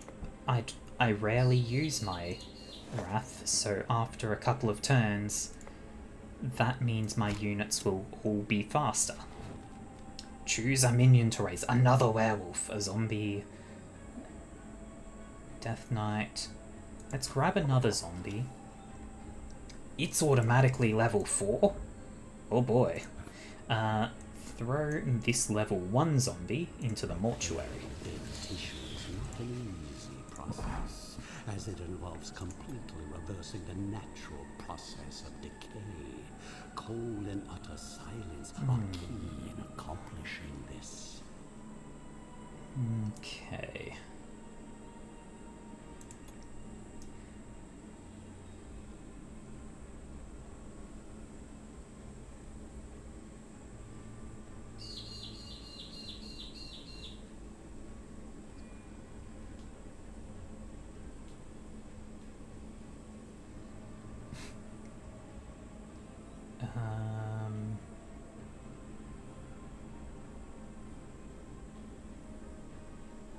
Oh, that changes the damage type from physical to magical. This just increases the damage.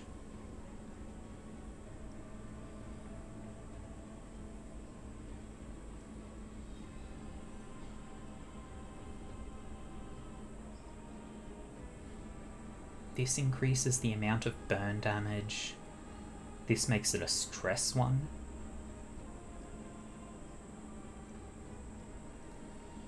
increases the amount of damage. Makes it just hit everyone.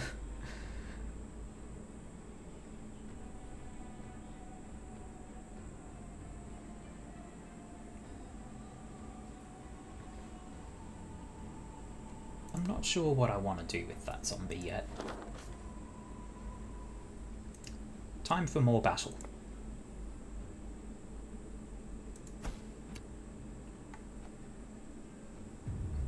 Welcome back.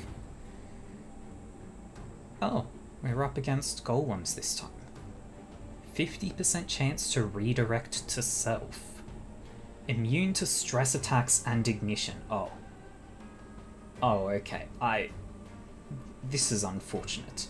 50% chance to redirect an attack or debuff to the golem from an ally located behind it.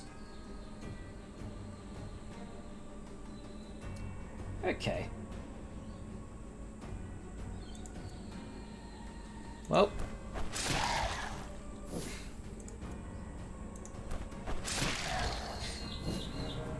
Start by using the biggest damage attacks.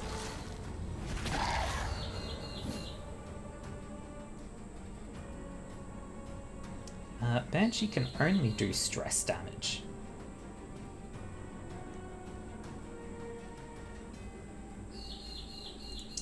Guess I use Crescendo for the debuff.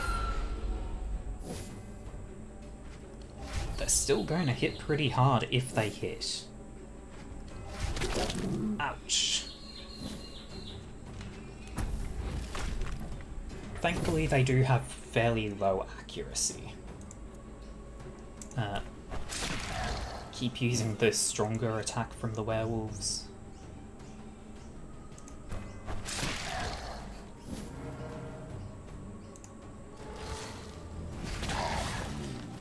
Well, one of them died anyway. That's good.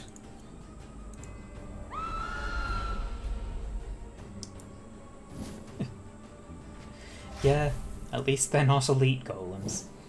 In the future, if I notice that the enemies are going to be golems, I can at least take the stress characters out.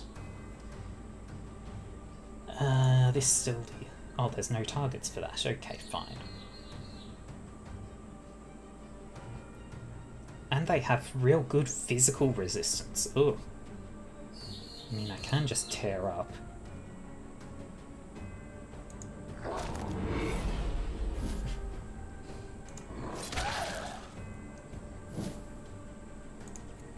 Keep the debuff going. It's all she can do. Oh, why'd you have to redirect to the one that didn't have the armor taken away? Ah, well, they should be pretty good. A other werewolf gets a turn to actually heal a bit. Lovely. As your suffering ends. For the first time, a werewolf is actually injured at the end.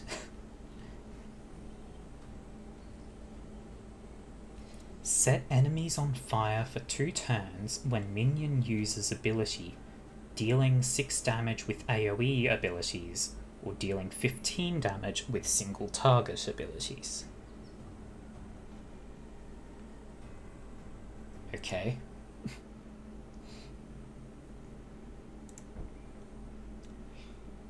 Thank you, Potato. Yeah, it went pretty well, I think. Let's see.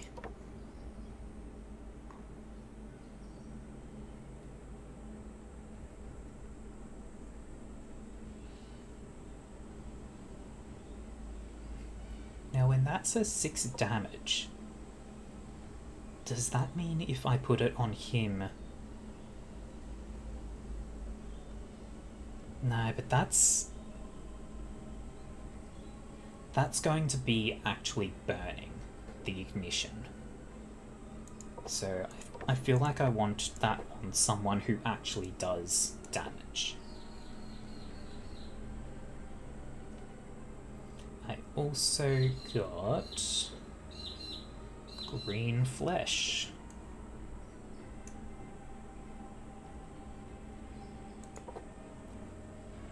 Now, do I want to replace the flesh? Probably. Like this werewolf is my main character, basically. Burn damage of ashes can stack.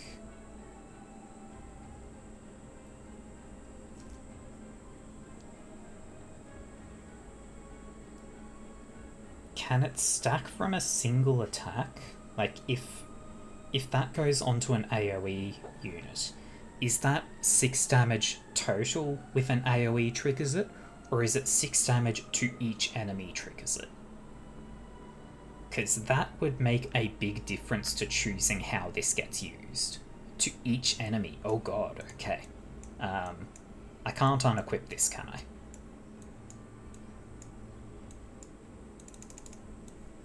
That's unfortunate.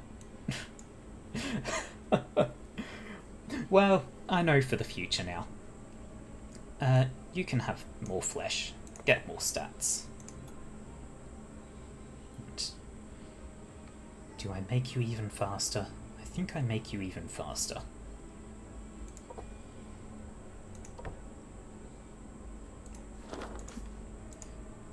No, hold on. True. Werewolf does have multi-hit attacks. That is very good.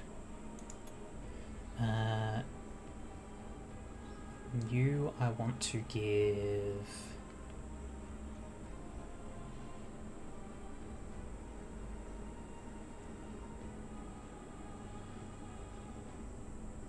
What do I want to give you? Probably some damage. Make you tougher. And then upgrade... Do I also upgrade Stymie on you? Or do I get accurate swing so that you never miss? No. Accurate swing I want on the werewolf with the ashes. You...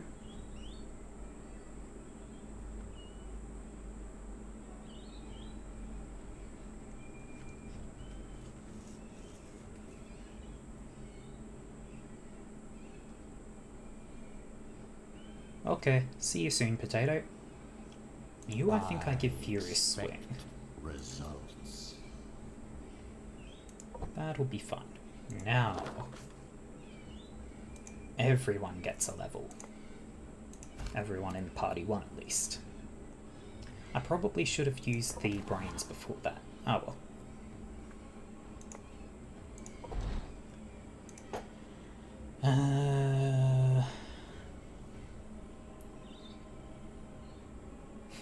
More evasion for Banshee. Wraith. More dread. You get a bit of resistance, and you get maximum initiative.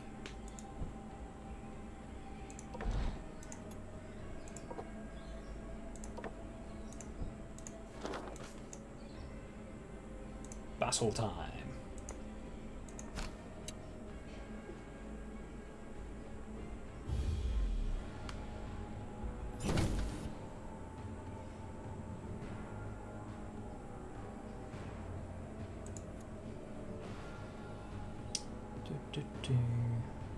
Yeah, she'll just smack the golem around some.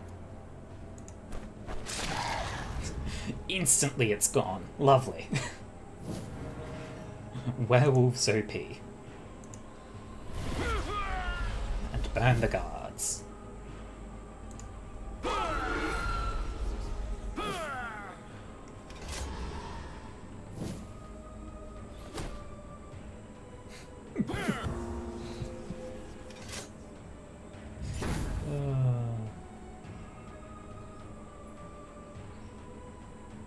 Well, smack him up.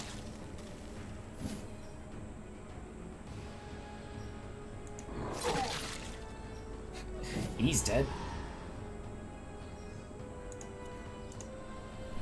There's these lads at the back. See if they go insane. He's gone hopeless, that's nice. Terror will overflow. Both of those guards are hopeless. Excellent. Of course they're hopeless, they're dealing 0 damage.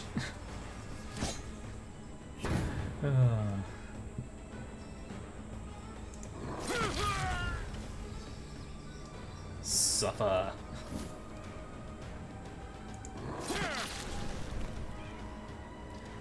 God, I can see why a group of all werewolves would work real well. Just keep the crescendo going. There we go. But yeah, a group of all werewolves would just murder. I'd hate to see plants using Upgraded armor, that's nice, I guess. I don't know if any of my existing units actually use armor.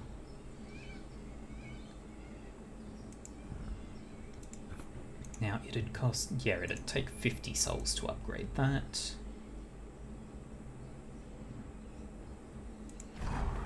I don't think there's anything that I wanna build. I could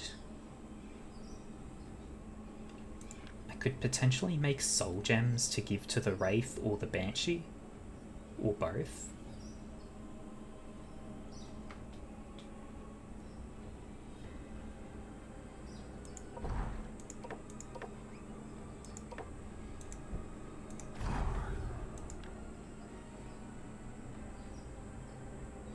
Increases stress damage by 10%.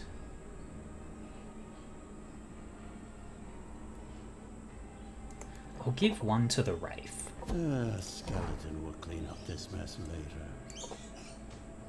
Because he's my stress dealer. The Banshee is more of a debuff. Choose one, go for the quest.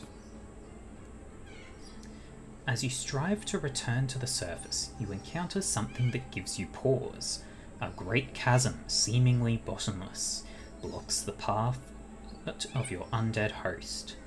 There are no other routes nearby, so the only path is forward. Forge a bridge using bones from your stockpile, lose bones. Levitate the minions across with an expensive spell, lose mana. Teleport the minions with risky magic, put minions in danger. I will burn my mana for this. Elite battle.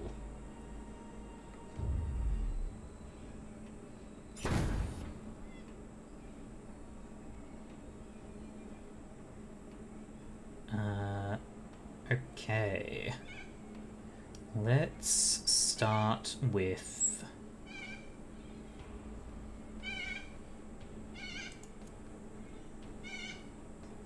honestly, a couple of stymies will just kill off this guy, probably.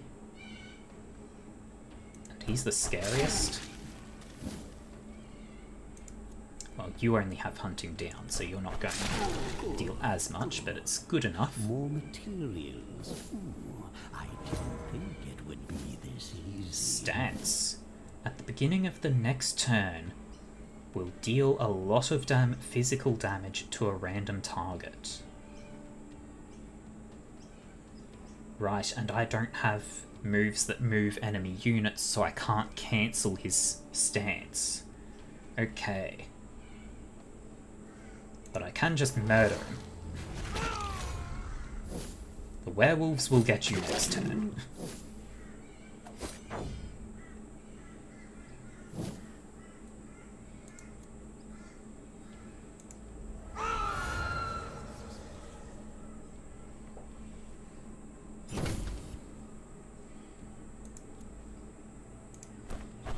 Become part of the breathless tide. And then this one I'll just smack around. Hell yeah for betrayal. Can you kill? Yes. Get the kill.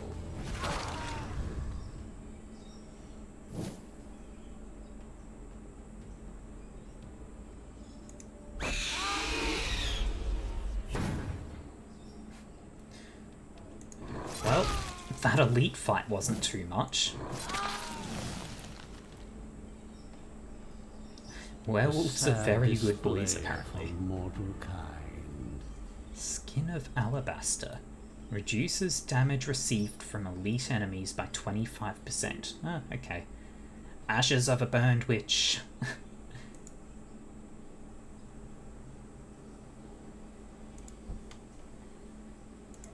We got more levels from this. Lovely.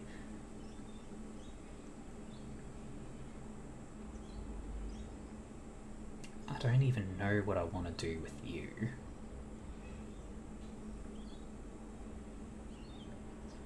She deals some stress damage, ignores ward. Gain a block and ward when you enter the stance.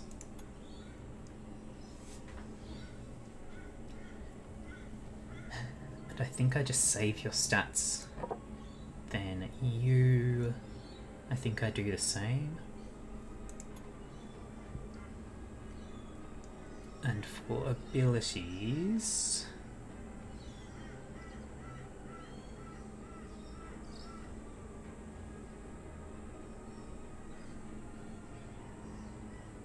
Get a move. I need something that can actually move enemies. You...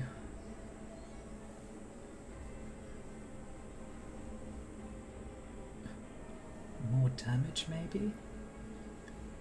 We'll save up for more armor or resistance. That could be a good idea.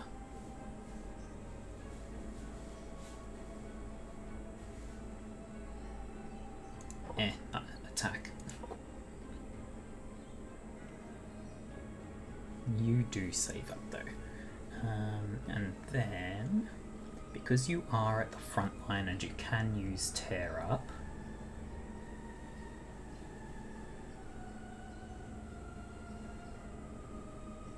make Tear Up do a lot more damage. My enemies are in for a nasty surprise. Okay, now I want this lad to have Ashes of a Burned Witch, I think. He can only hit 2 at a time.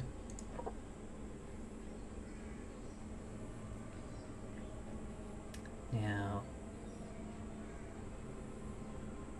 stress damage is still damage.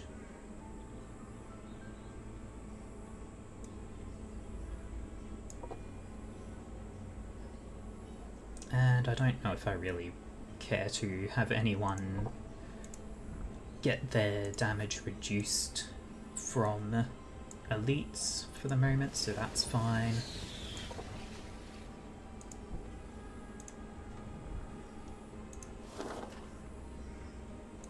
Oh god. Can find a couple of units and then get a level. Can go this way, have a couple of events. Ah, dogs, yes. Dogs will freak out over many things, honestly. Slightest bit of noise will set them off.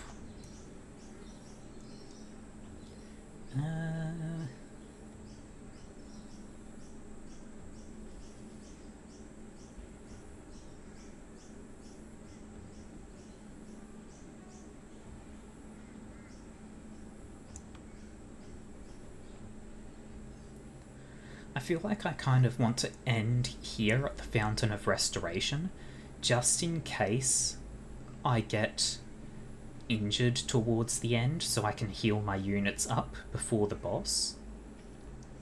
So that means I want to either come from this way, or from this way.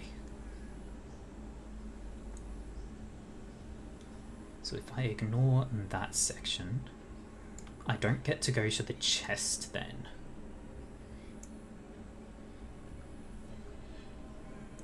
Two battles after a fountain. Going this way lets me level up my units.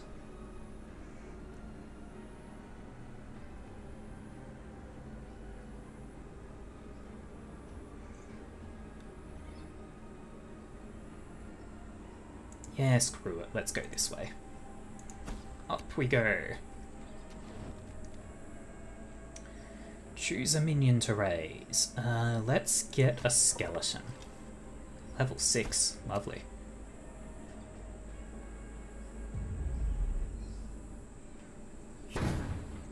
Boss I'll be fighting isn't too bad, but he can be a little tricky to deal with if I'm unlucky.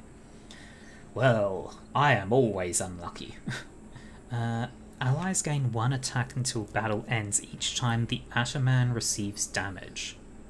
Effect doesn't dispel. Okay. I don't like the sound of a demolition expert. Let's just get rid of him right away. So, this is what 1,000 years of evolution looks like? Pathetic.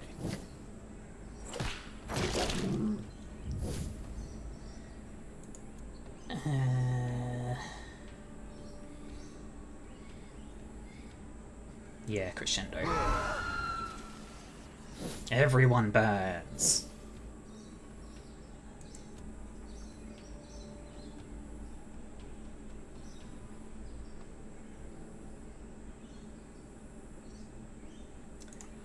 Yeah, she can start taking damage if she wants. Let her buff them. I fear nothing.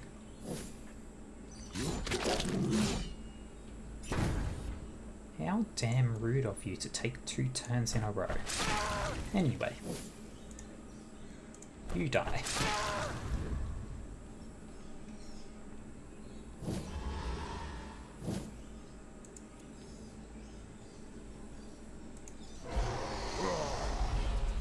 You also become very stressed. Oh, I didn't think it would be this easy. Oh. Okay. She sacrificed one of her friends to get some buffs. Okay. Staying hydrated, that's a very good point. Give me 1 moment to drink.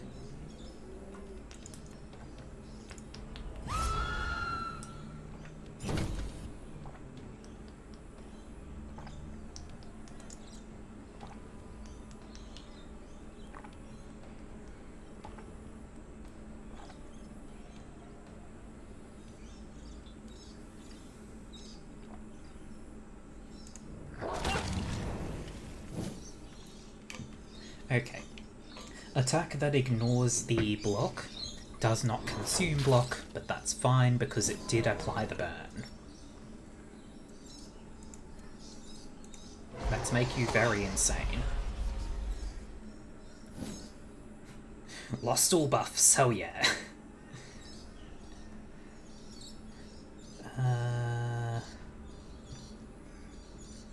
Keep debuffing as well.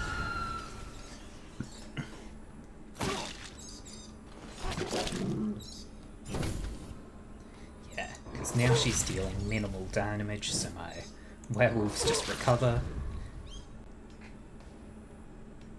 A predictable outcome. More items. Skeleton only from the Enchanted Bone. It can receive buffs. Cool. Orb of Negation becomes immune to debuffs. Broken Sword. All minions that are level 5 and lower gain +6 attack and +6 dread. Not very useful to me right now. Yeah, I can imagine the orb being pretty damn good. Let's see. I like Steiny. Well, my minion. Yeah, like immune to debuffs. The question is who I would want to put that on.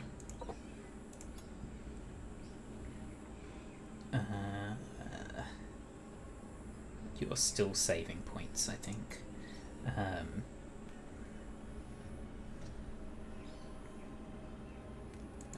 Who would be the most vulnerable to debuffs? Probably the werewolves? But would there be something that I would rather have on him? I don't know. Let's just put it on.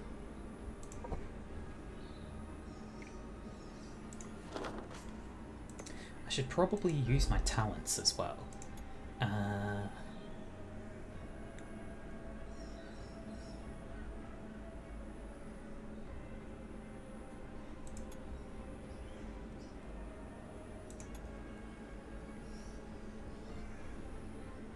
Gain 4 dread if Iratus has at least 50 stuff.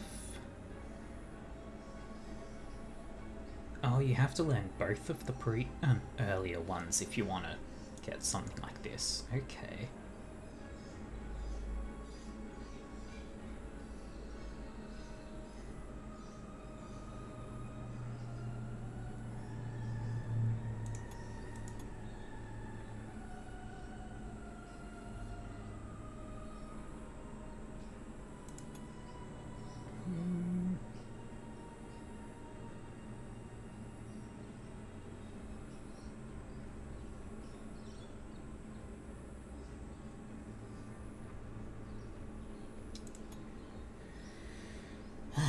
This is actually kind of difficult to consider.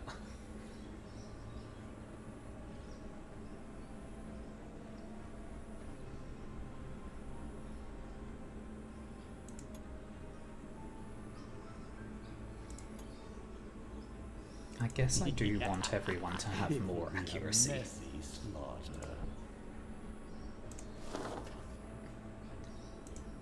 And onward to the grave. Yeah, I will absolutely make sure to let you know if that does come up. Potato. It's, yeah, and just keep going onwards, I guess.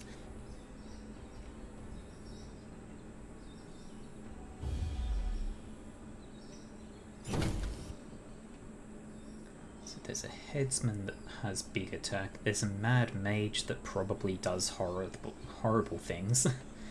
I guess let's physically nuke the headsman. The mad mage can take stress.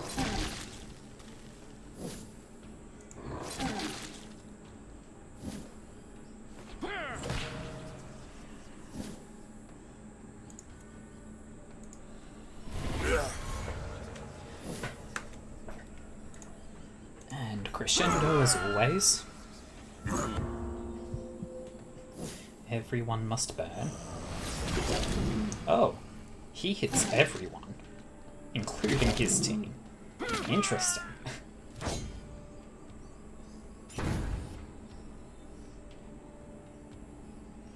Okay, he's dead to burning. Your turn.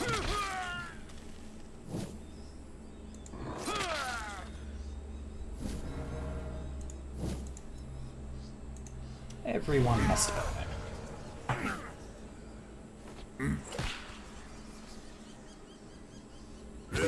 Born was your first mistake. Opposing me? More crescendo time. One by one, life vanishes from this world.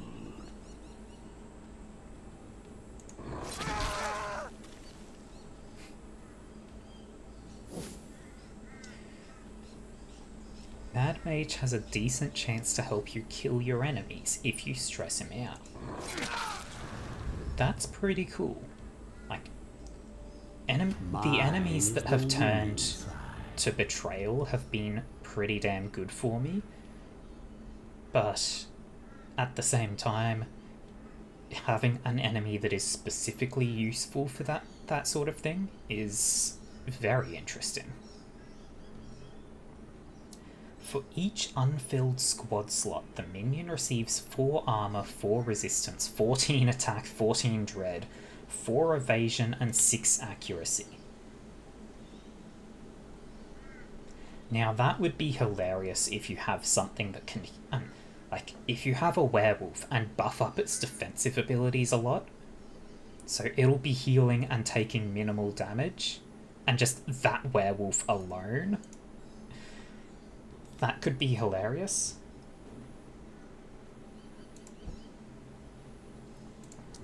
how are these zombies doing in their training? They're both level 5?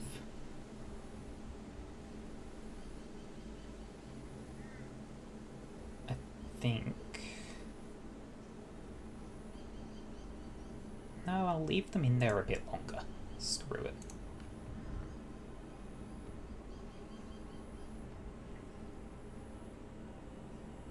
Ooh. Okay. So I guess every floor will have different enemy sets as well. Let's see. For you, I wanted... just damage, I think.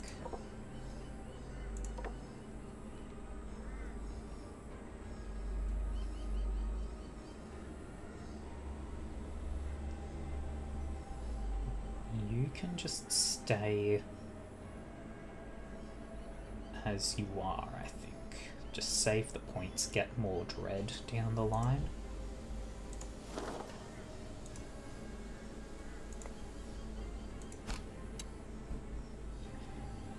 More XP for my minions. Banshee is level 10 now, good god.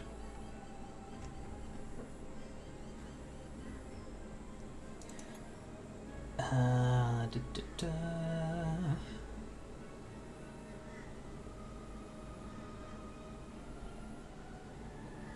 feel like I can save her points. You get more dread. You...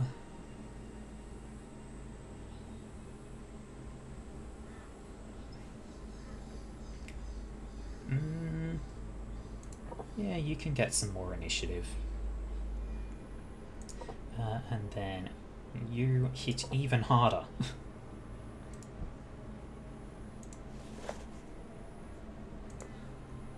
Onward to battle.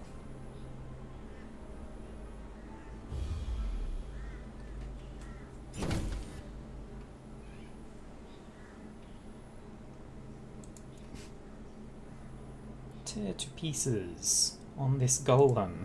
Get rid of its armor immediately.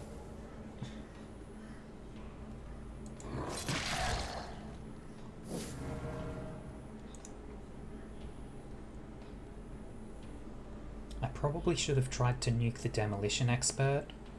Whatever.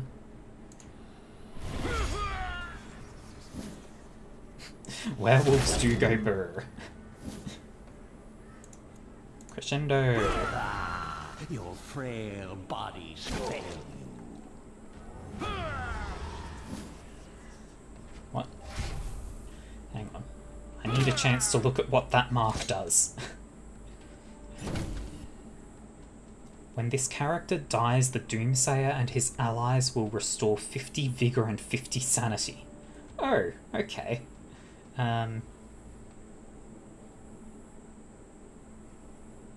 Anyway, I'm going to be able to get rid of that mark when the Wraith's turn comes around. Right, it's the Wraith that does the... yes, okay. Crescendo. And Wraith, remove all buffs. You are not marked.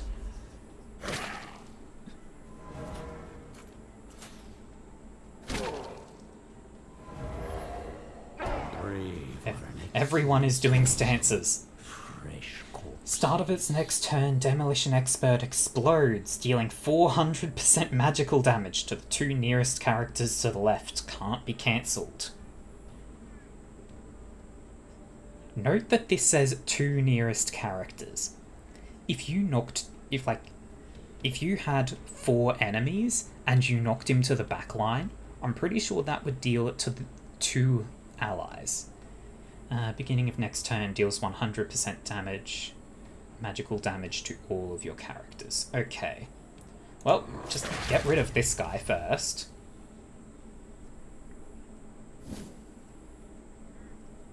And then... oh, he still had blocks on him. I should have used the magic.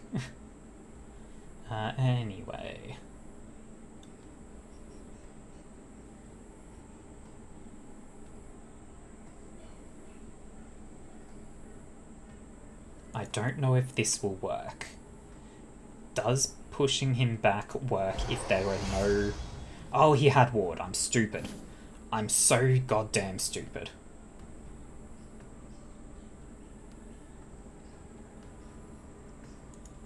I guess I crescendo to reduce the amount of damage he's going to do. Okay, he only hit the werewolves with it, so it's fine.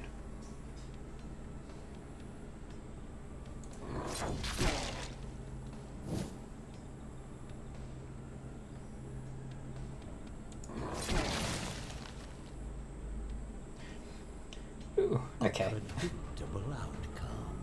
We are completely uninjured after that, lovely. The minion starts their turn. If the minion starts their turn in position 3 or 4, they receive 3 luck and 3% critical damage until the end of battle. Stacks up to 5 times. Purple flesh! Oh my god.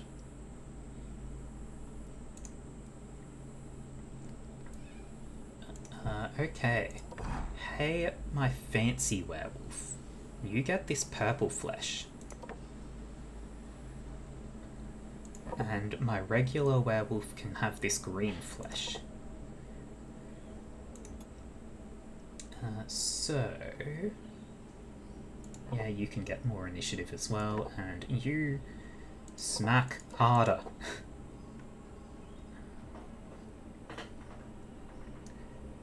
And... I know I'm probably loading way too much stuff up on the first few units that I've had, but that's because this run probably isn't going to be a long-term one where I aim to actually win. Like, I'm just going to be messing around and seeing what I can achieve. So... luck and critical damage. I think I put that onto the Wraith. Like, he starts with no luck, but he's the one who actually does damage. Because that's 11 to 12. This is 11 to 13, so it's about the same, but he applies Curse. Still, I think I put this on the Wraith.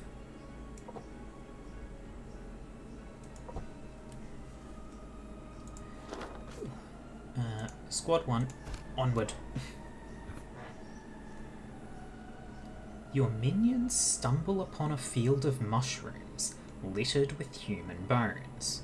You can't recall ever having seen this particular variety, but you can already tell that it produces a powerful poison. While your minions are quickly gathering any usable remains for your stockpiles, you wonder what would be the best way to use this discovery. Study them, 75% chance to succeed, 25% chance to fail. Let your undead poison their weapons, strengthen your minions. Let a shade drop a few mushrooms into the water supply. I don't think I even have shades unlocked.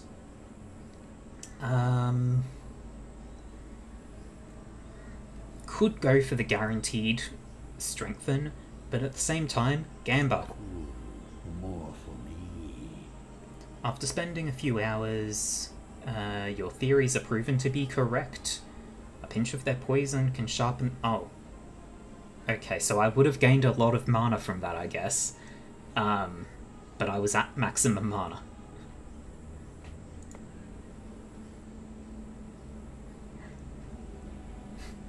Yeah. Free bones.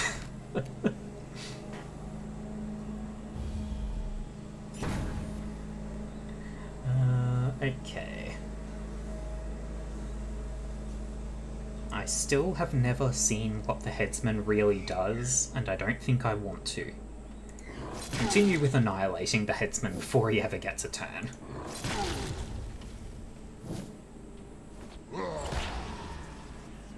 So what have you got? 30 burn damage, 23 health? Hell yeah, you're dead as hell.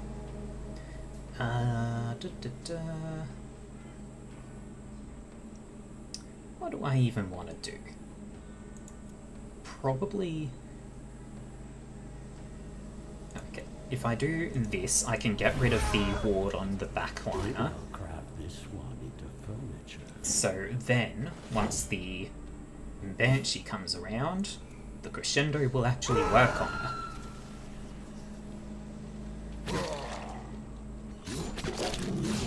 I don't really care if the enemies get a +1 strength buff or anything like that, because they will all be dead soon.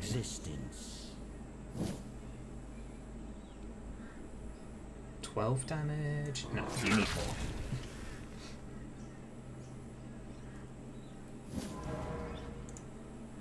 And now we do this, and just horribly mutilate their minds. Ow. Real damn rude of you. Maybe I should care a bit. Anyway.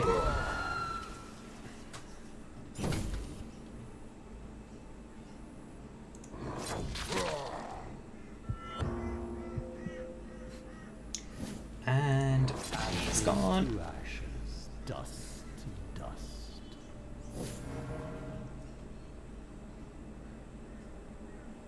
Let's just hit her with the stress attack instead of the burn, or curse rather. And keep using crescendo to keep her weak. Why are you trying to hit the ghost that has block? You're about to be dead.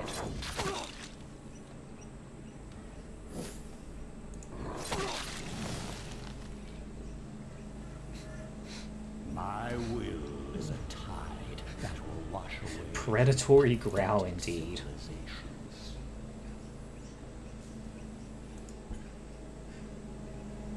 The werewolves know that these humans are nothing but food. You can get... You know what? You're the midline or secondary werewolf. You can save up and get more defenses, I think. Nah, who am I? Just kidding. Do more murder. Talents.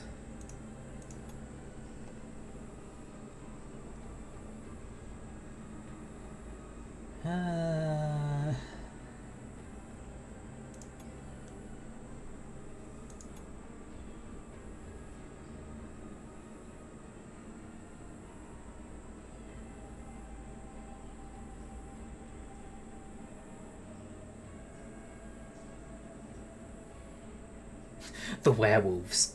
Werewolves are absolutely my favourite. I am biased towards all sorts of canines, werewolves especially so, but they are just so much fun. They get to just murder. It's great. Sure, architecture buff. Probably should have taken that even earlier to get more souls, but that's fine.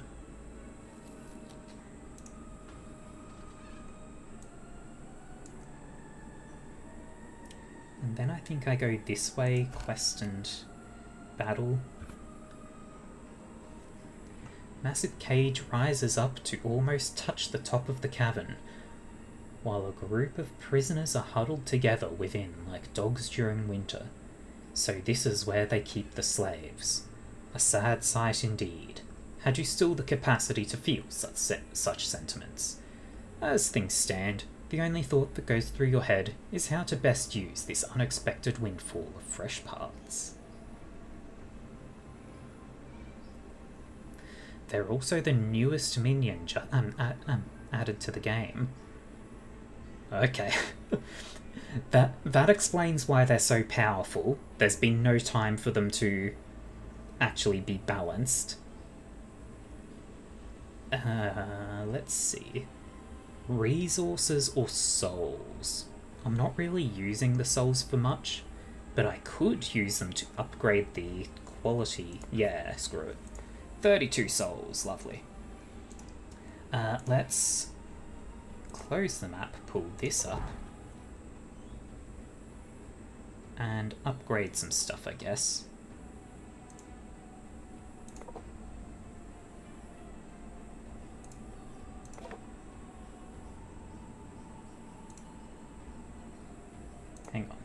you have 5 points to spare, and if I upgrade this, you now have 9.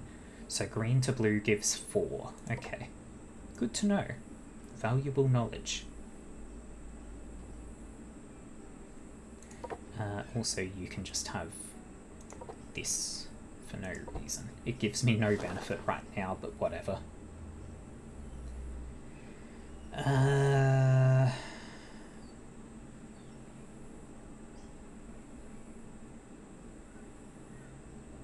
Honestly, I feel like I actually go this way, hit the cultist instead of the fountain, because I'm at full mana and full vigor.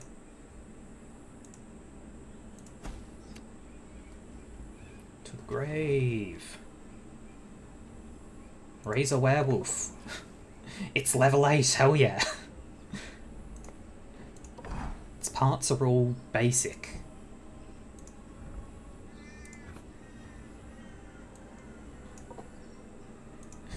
Toss it in there, train up. Weird to see it without the DLC. Yeah, I was considering buying the DLC before the stream, but I feel like I should just get the baseline experience of a thing before I start really throwing myself at it.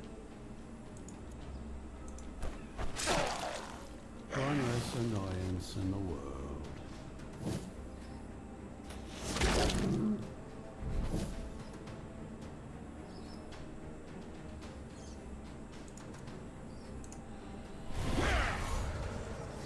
I'm kind of tempted to just let the demolition expert get to the front line and use his explosion thing so that I can shove him to the back again.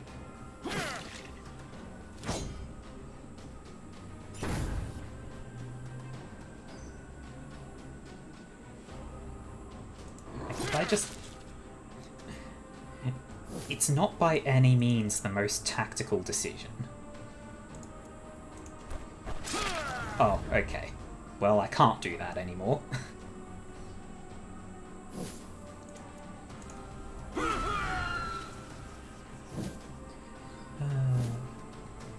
I should have just gone for the wait option if I was going to do something like that, I guess. I am too powerful. Or rather, my werewolves are too powerful. They are very good boys.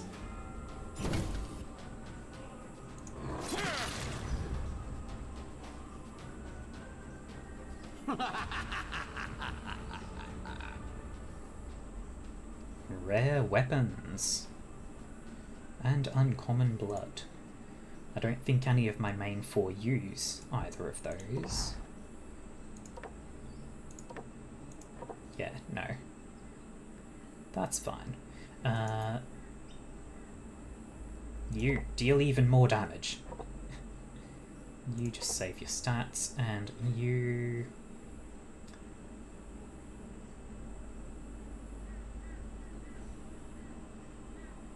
more evasion, maybe? Like, she's there to debuff, so having her evade more is better. Ooh, you've got an ability to spend. Excellent. I'm not sure why I can't upgrade either of the lower 2 on the werewolf. Maybe it costs 2 things? I don't know. Let's see. I want... you're the front line with the ashes. I want you to never miss. Now, prove yourself worthy of my investment. Wait until you get her minion item. I'm guessing there's some sort of item that is good for each minion.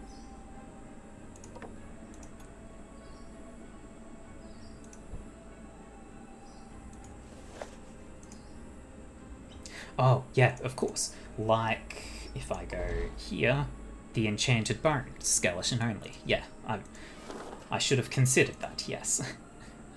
Cultist time. Hello, cultist. Choose a gift. Werewolf receives +5 luck and +5% critical hit strength until the end of battle each time they take damage. Cursed Grimoire, one-time use. Banshee only. Restores 20% vigor each time an enemy misses attack against her. I see what you meant. Yeah. And then Wraith only. +5 evasion for each block or ward applied. I think I just give her the second slipper just for the memes of it. Like, Moonshard would probably be better for me. But, like, we were just talking about this. I'm gonna go for the second slipper.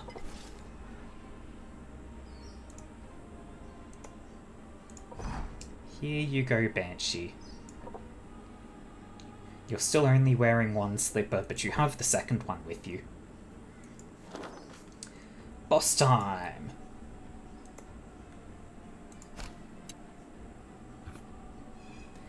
The keys in his possession granted this man great purpose.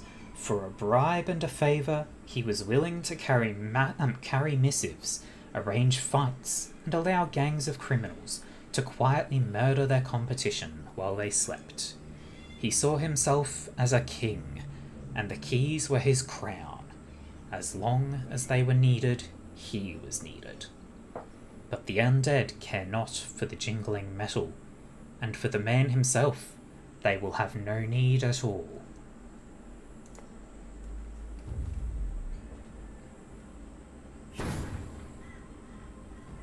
33% chance to redirect to an ally. Lovely. Disappears at the end of battle. Okay. Well, just get rid of his 2 blocks to start with. And then start burn. Nope, he redirected it.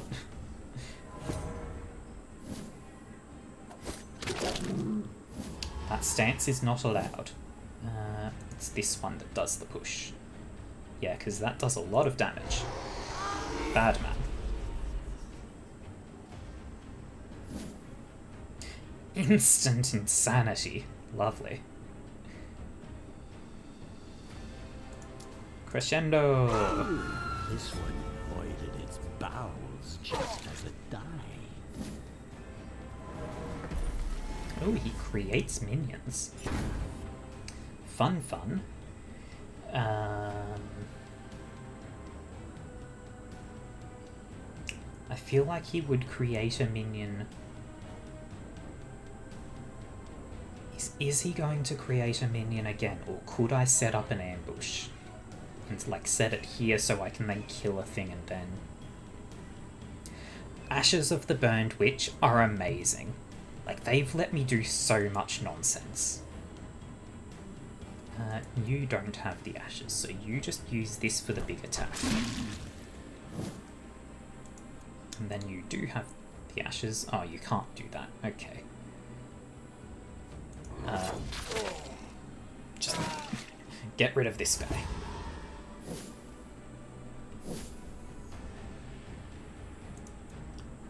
No.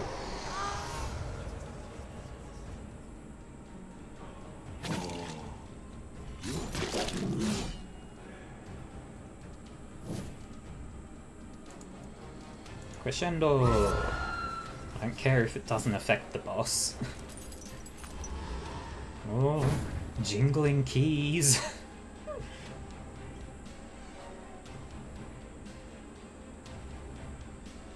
Yeah, just kill this guy. One more for the stockpiles. Doesn't escape 33%. Increases initiative of all allies by current round number. Okay. Yeah, you are not the burn werewolf, so just smack this one.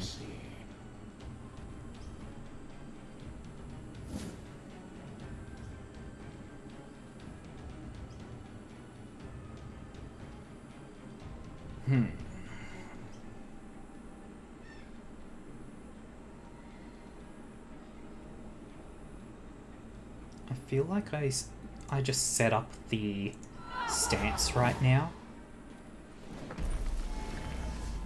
Because I do move things around some in this battle.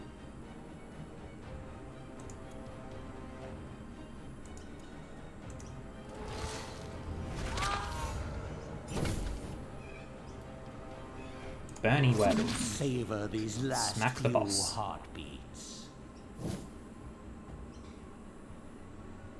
In fact, this guy I can just let live for a little bit.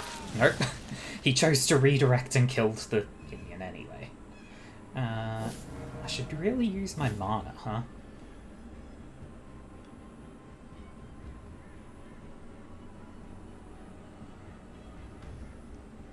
Do I care?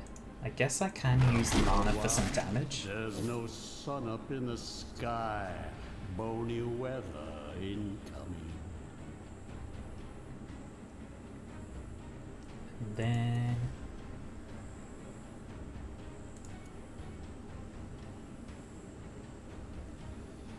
just keep smacking. Just keep smacking. Boss is going to be dead real soon.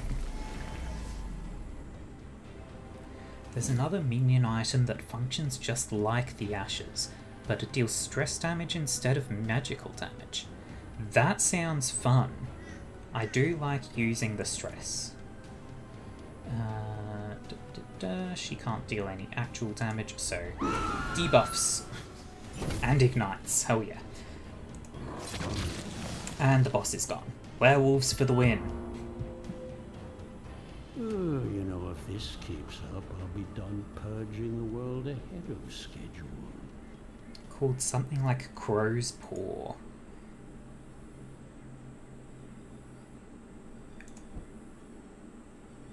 Interesting. Okay, let's real quick go through. I am using this now.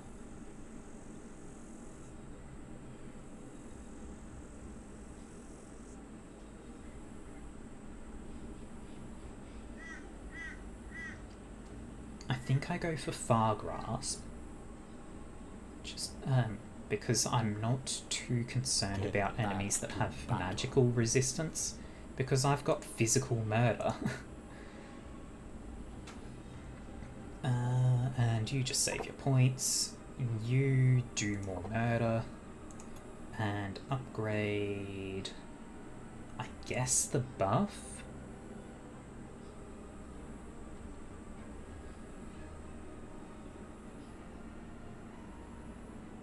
Yeah, give werewolves even better buffs. Results.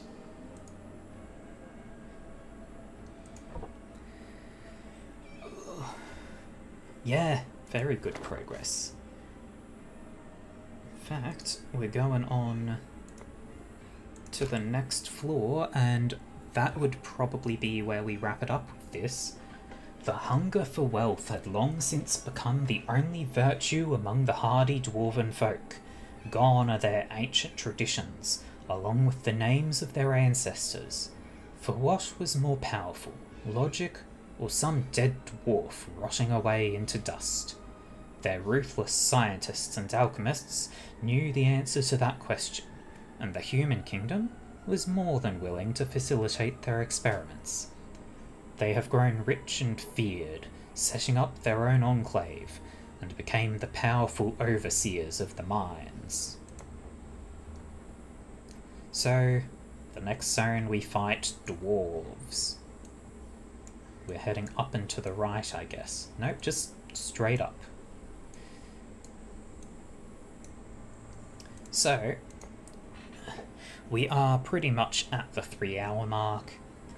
I think that's gone pretty well. Like, we are on tutorial difficulty, so that's something to be aware of, but I still think it's gone pretty well. I'm going to quick save, and yep, okay, oops. So, with that, I'm going to start wrapping up. So, I've definitely had a good time here. Thank you very much for being with me, Potato. Just having someone to chat about someone who knows the game a bit, or you know a lot, but you're someone who knows well enough how to restrict yourself so you're not constantly giving away things, that makes it so much more fun to actually play the game and stream the game. It makes a big difference. So, just go through my usual wrap-up. If you've enjoyed, I have both a Discord and a Twitter. These are the places where I give announcements when I'm about to go live, what I'm going to be playing, or if there is something that will keep me from going live. I do go live the same time, same day, every week, presuming nothing keeps me from doing so. Like last week I was too unwell to actually stream, so there wasn't any that week. But otherwise I'm fairly consistent. And I also have a YouTube channel where you can find all of my past VODs. That's because Twitch will only keep them for about a week. So, that is everything. So I'm going to wrap up. Thank you very much for being with me today. Have a good one.